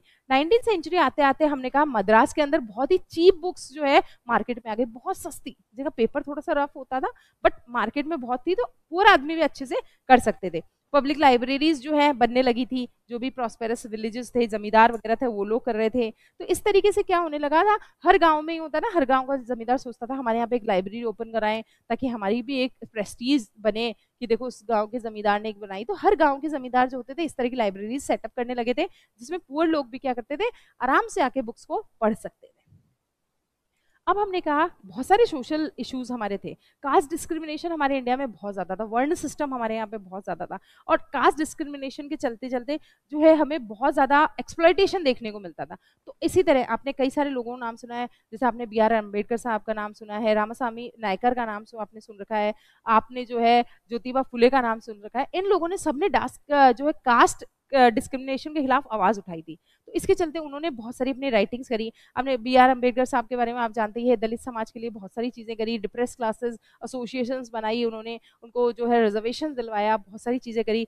जो नायकर साहब हैं उन्होंने टेम्पल एंट्री, क्योंकि केरला वाला जो पार्ट है वहाँ पे जो शूद्रा जो ब्राह्मण्स नहीं होते थे उन लोगों को टेम्पल एंट्री के लिए सख्त मनाई थी कि वो टेम्पल्स में नहीं जाते थे, उन्होंने उनके लिए टेम्पल एंट्री बहुत सारे मूवमेंट चलाए थे। इसी तरह ज्योतिबा फुले हैं, उन्होंने भी कास्ट डिस्क्रिमिनेशन के लिए एक बहुत ही बढ़िया बुक लिखी है गुलामगिरी। तो इस तरीके से आप देखोगे कि बहुत सारी चीजें यहाँ पे हो रही है। तो ज्योतिबा फुले ने एक बुक लिखी है, उस बुक का नाम है गुलामगिरी 1871 में, जिसमें उन्होंने साफ साफ तौर पे सारी चीजें बताई किस तरीके से कास्ट के अंदर जो है इनजस्टिस होता है, ये सारी की सारी चीजें उन्होंने बताई है। B.R. अम्बेडकर और E.V. रामास्वामी नायकर के बारे में हम बहुत सारी चीजें लिखते हैं, अभी मैंने आपको सारी चीजें बता दी है। इन्होंने बहुत सारे ऐसे मूवमेंट चलाए जिसके अंदर जो है जो भी हमारे लोअर कास्ट थी उसके लिए मतलब वेलफेयर के लिए काम किया गया है कि उनको हर जगह आप इक्वल राइट्स दिलाओ। अब हमने कहा जो भी फैक्ट्री वर्कर्स वगैरह होते थे वो उनको एजुकेशन इतनी नहीं होती थी, तो आप देखोगे कास्ट डिस्क्रिमिनेशन भी है, फिर उसके अंदर पुअर और वेल्दी जो ग्रुप है उनके बीच में भी डिस्क्रिमिनेशन है, ये सारी चीजें आपको दिखाई देने लगी। तो मतलब एक फैक्ट्री के अंदर एक पुअर आदमी की कितनी खराब लाइफ होती है उनके बारे में भी बहुत सारी बुक्स लिखी गई थी कि किस तरीके से जो अपर क्लास है या फैक्ट्री के जो मालिक है वो फैक्ट्री वर्कर्स को किस तरीके से एक्सप्लॉइट करते हैं। इसी के चलते काशी बाबा ने एक बुक लिखी थी जिसका नाम था छोटे और बड़े का सवाल, जिसमें उन्होंने कास्ट जो डिस्क्रिमिनेशन है उसमें पॉइंट आउट किया था। उन्होंने बताया था किस तरीके से जो है अमीर लोग गरीब लोगों को एक्सप्लॉइट करते हैं। ठीक है, तो ये 1938 के अंदर जो कानपुर के अंदर काशी बाबा जो एक मिल वर्कर है उन्होंने ये बुक लिखी थी। जिन्होंने कास्ट और क्लास एक्सप्लॉयटेशन के बारे में सारी चीजें लिखी है। इसी तरह सुदर्शन चक्र, ये एक्चुअली इनका ओरिजिनल नेम हमें पता नहीं है, ये इनका पेन नेम है, ठीक है, इस नाम से वो अपनी कविताएं लिखते हैं। उन्होंने भी साफ तरीके से जो है, ये भी एक कानपुर के मिल वर्कर थे, इन्होंने भी पोम्स लिखी थी बहुत सारी, जिसके अंदर उन्होंने सारी चीजों को, इन्हीं चीजों को पॉइंट आउट किया था। इनकी जो कविताएं नाम से लिखी जाती है वो थी सच्ची कविताएं, ठीक है। सुदर्शन चक्र सच्ची कविताएं याद रखना है हमें। काशी बाबा छोटे और बड़े का सवाल, ज्योतिबा फुले गुलामगिरी, अमर जीबान राज सुंदरी देवी, इस तरीके से हमें सारी चीजों को याद रखना है। बेंगलोर के जो एक हमने कहा था, बेंगलोर जो कॉटन मिल वर्कर्स है, वहां पे क्या करा गया था, वहाँ जो मिल है वहीं पे लाइब्रेरी सेटअप की गई थी, ताकि वो लोग क्या करें, वो पढ़ सकें, सारी चीजें समझ सकें। तो ये चीजें उन्होंने स्टार्ट करी थी, जिस तरीके से बॉम्बे में थी सेम एज इट इज चीजें भी यहाँ पे स्टार्ट की गई थी। अब इस तरीके से आप क्या देखोगे कि जिस तरीके से धीरे धीरे धीरे धीरे प्रिंट आया, प्रिंट आने से एजुकेशन आई, एजुकेशन आने से सब लोगों ने उनके मन की जो फीलिंग्स थी उनको बाहर निकालना स्टार्ट किया। वुमेन की अपनी प्रॉब्लम्स थी, उन्होंने लिखना स्टार्ट किया, पुअर की अपनी प्रॉब्लम थी, उन्होंने लिखना स्टार्ट किया, कास्ट डिस्क्रिमिनेशन के खिलाफ लोगों ने, इतने दिन भी उनके अंदर वो बातें थी, बट वो किसी को, एक दो लोगों को कह पा रहे थे, बट अब जो वो कह रहे थे ना, वो पूरा इंडिया सुन रहा था। तो ये चीजें यहाँ पे हो रही है। अब हमने क्या कहा, बहुत सारी जो है मार्केट्स में बहुत चीप बुक्स वगैरह आ गई थी, सारी चीजें यहाँ पे इस तरीके से होने लगी थी, पब्लिक लाइब्रेरी सेटअप हो गई थी, कास्ट डिस्क्रिमिनेशन के बारे में बहुत सारी चीजें लिखी जा रही थी।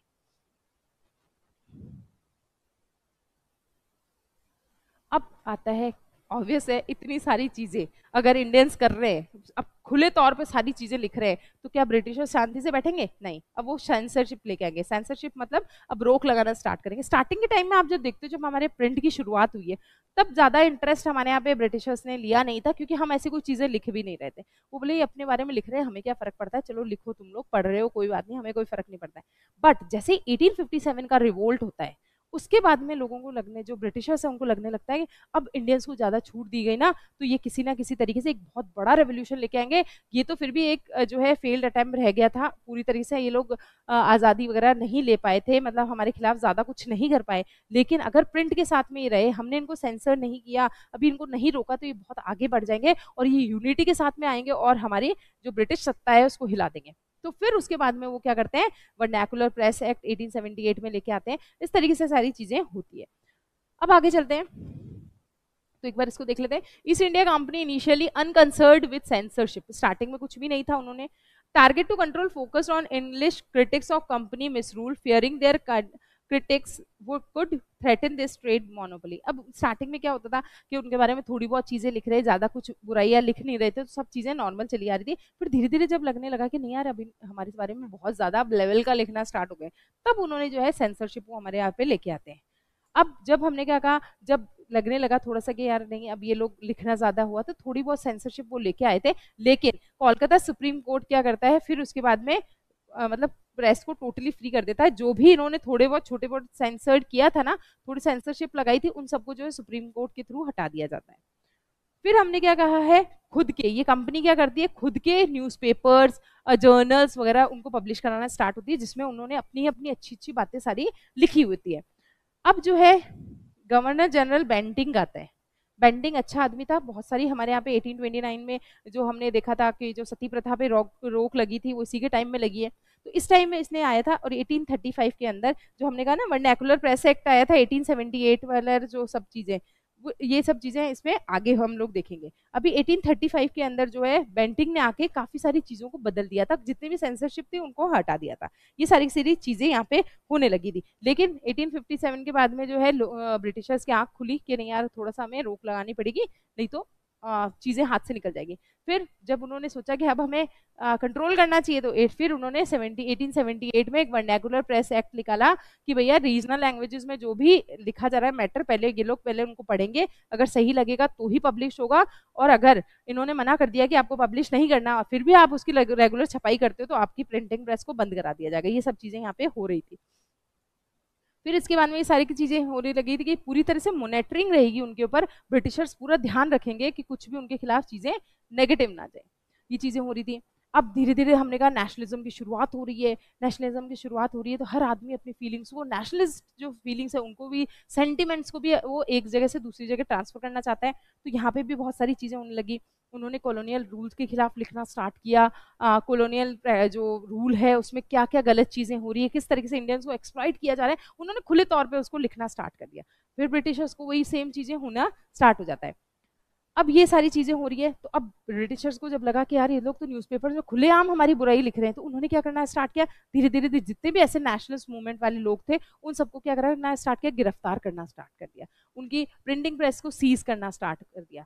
इस जब उन्होंने ऐसा किया कि बहुत सारे पब्लिशर्स जो थे प्रिंटिंग प्रेस वाले थे उनको गिरफ्तार कर लिया था, इसी के खिलाफ जो है बाल गंगाधर तिलक जो है 1907 जो उनका न्यूज़पेपर था केसरी, उसके अंदर वो उनकी इन सब एक्टिविटीज के बारे में लिख रहे थे कि ब्रिटिशर्स ऐसा कर रहे हैं, ब्रिटिशर्स जो है सेंसर कर रहे हैं हमारी प्रेस वगैरह को, हमारी फीलिंग्स को लिखने नहीं दे रहे हैं, ये सारी चीजें उन्होंने लिखा गया, तो उनको भी 1908 के अंदर जेल में डाल दिया गया।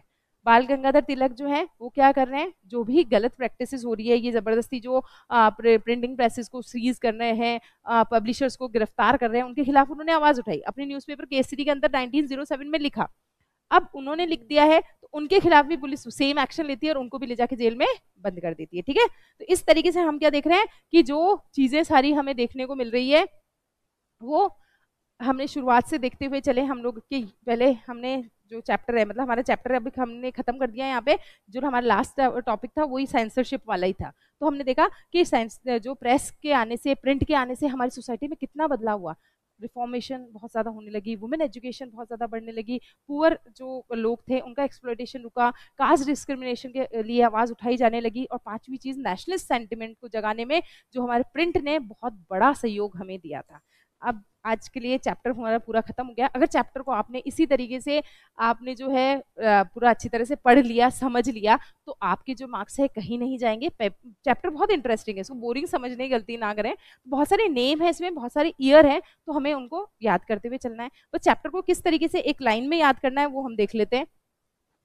ठीक है, प्रिंट हम लोग देखेंगे, तो प्रिंट को एक छोटे से रूप में हम लोग फटाफट देखते हैं। सबसे पहले हमने चाइना में देखा, कोरिया में देखा, मतलब कोरिया में गया, फिर उसके बाद हमने जापान में गया, तो एशियन कंट्रीज से ये मूव कर रहा है। ठीक है, ये सारी एशियन कंट्रीज से मूव कर रहा है। फिर उसके बाद में ये कहाँ पहुंचा है, ये पहुंच गया है यूरोप में। यूरोप में भी बहुत सारी चीज़ें इसके चलते होती है, बहुत सारी नई चीज़ें वगैरह, बुक्स वगैरह हमने देखा, जिसके अंदर हमने चीज़ें क्या क्या देखते हुए चले, एक नया न्यू रीडिंग पब्लिक हमने देखी कि लोग अब पढ़ रहे हैं, एजुकेट हो रहे हैं, सारी चीज़ें हमने देखी। फिर उसके बाद में हमने कहा कि प्रिंट के आने से क्या है, रिलीजियस डिबेट्स होने लगे।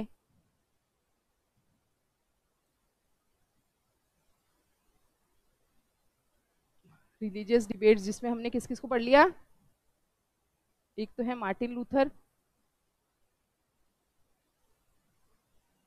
और दूसरे हैं मैनेक्यू।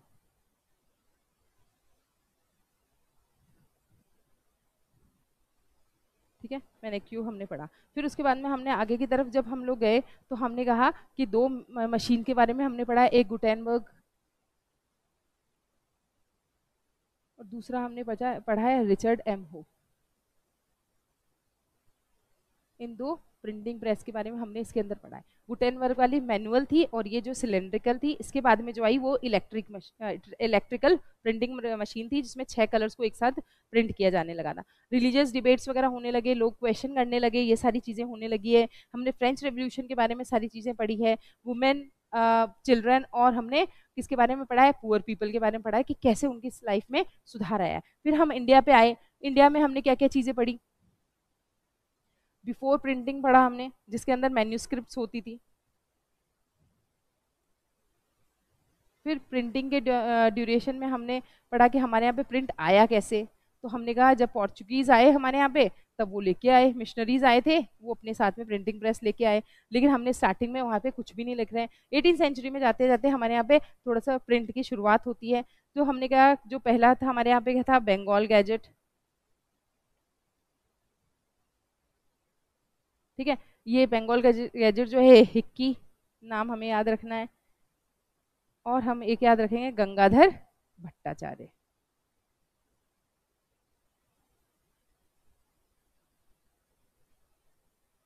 ठीक है, गंगाधर भट्टाचार्य को हम याद रखेंगे। उसके बाद में हमारे यहाँ पे बहुत सारी प्रिंटिंग की शुरुआत हो जाती है, बहुत सारी चीज़ें यहाँ पे लिखी जा रही है। फिर हमने कहा कि हमारे राजा राम मोहन रॉय है, वो क्या लिखते हैं 1821 में सम्माद कौमुदी लिखते हैं। 1822 के अंदर 2 पर्शियन पेपर आते हैं, शमसूल जहाननामा और शमसूल अकबर, और जो है हमने जो जहाननामा है वो लिखा जाता है। फिर है 1822 के अंदर ही एक गुजराती न्यूज़पेपर आता है जिसका नाम क्या था, जो बॉम्बे समाचार था। फिर उसके बाद में हमने कहा हमारे बहुत सारे रिलीजियस टेक्स्ट है वो भी पब्लिश होना स्टार्ट होते हैं, जैसे रामचरितमानस जो कि हमारी 16वीं सेंचुरी का एपिक था, उसको भी कैलकाटा के अंदर 1810 के अंदर वापस से लिखा जाता है। फिर हमने कहा हमारे यहाँ पे वुमेन भी बहुत सारी होती है जो लिखती हैं, तो अमर जीबान हमें याद रखना है कि राज सुंदरी देवी का है, हमें गुलामगिरी याद रखना है कि वो किसका है, ज्योतिबा फुले का है, छोटे और बड़े का सवाल काशी बाबा का है। ये सारी चीज़ें हमें इस तरीके से याद रखनी है। इस तरीके से हमारा चैप्टर जो है वो हमारा एक कंसाइज फॉर्म में हमारे सामने आ जाता है। जो हमें बुक के अंदर बहुत बड़ा चैप्टर लग रहा है वो आई थिंक इस जो हमारे वन शॉट के बाद में आपको काफ़ी सारी चीज़ें जो है क्लियर हो चुकी है, किस तरीके से हम इस चैप्टर में प्रिंट को पढ़ रहे हैं, किस तरीके से जो जीरो से शुरू हुए थे हम और आज की प्रिंटिंग जो कल्चर है उस तक हम लोग पहुंचे हैं। अगर इस चैप्टर को हमने अच्छी तरीके से कर लेंगे तो हिस्ट्री हमारा ऑलमोस्ट क्लियर है। हमने नेशनलिज्म इन इंडिया कर लिया, हमने नेशनलिज्म इन यूरोप हमने कर लिया, और हमने जो है प्रिंटिंग कल्चर भी कर लिया। अब एक चैप्टर हमारा ग्लोबल जो है ग्लोबल वर्ल्ड वाला है, तो उसके अंदर हमने क्या केवल 3 टॉपिक ही आ रहे हैं, 1.3 तक ही हमारे इसमें आ रहा है, तो ज़्यादा हेडेक लेने की जरूरत नहीं है। मेन हमारे हिस्ट्री में 3 चैप्टर्स हैं जो दिखने में बहुत लेंदी है। फर्स्ट चैप्टर थोड़ा सा ज़्यादा लेंदी है, बाकी ये इस तरीके से हमने क्या वन शॉट तीनों चैप्टर के कर लिए हैं। तो आई होप आपको पूरी तरीके से हिस्ट्री वाला पोर्शन क्लियर हो गया होगा। Thank you.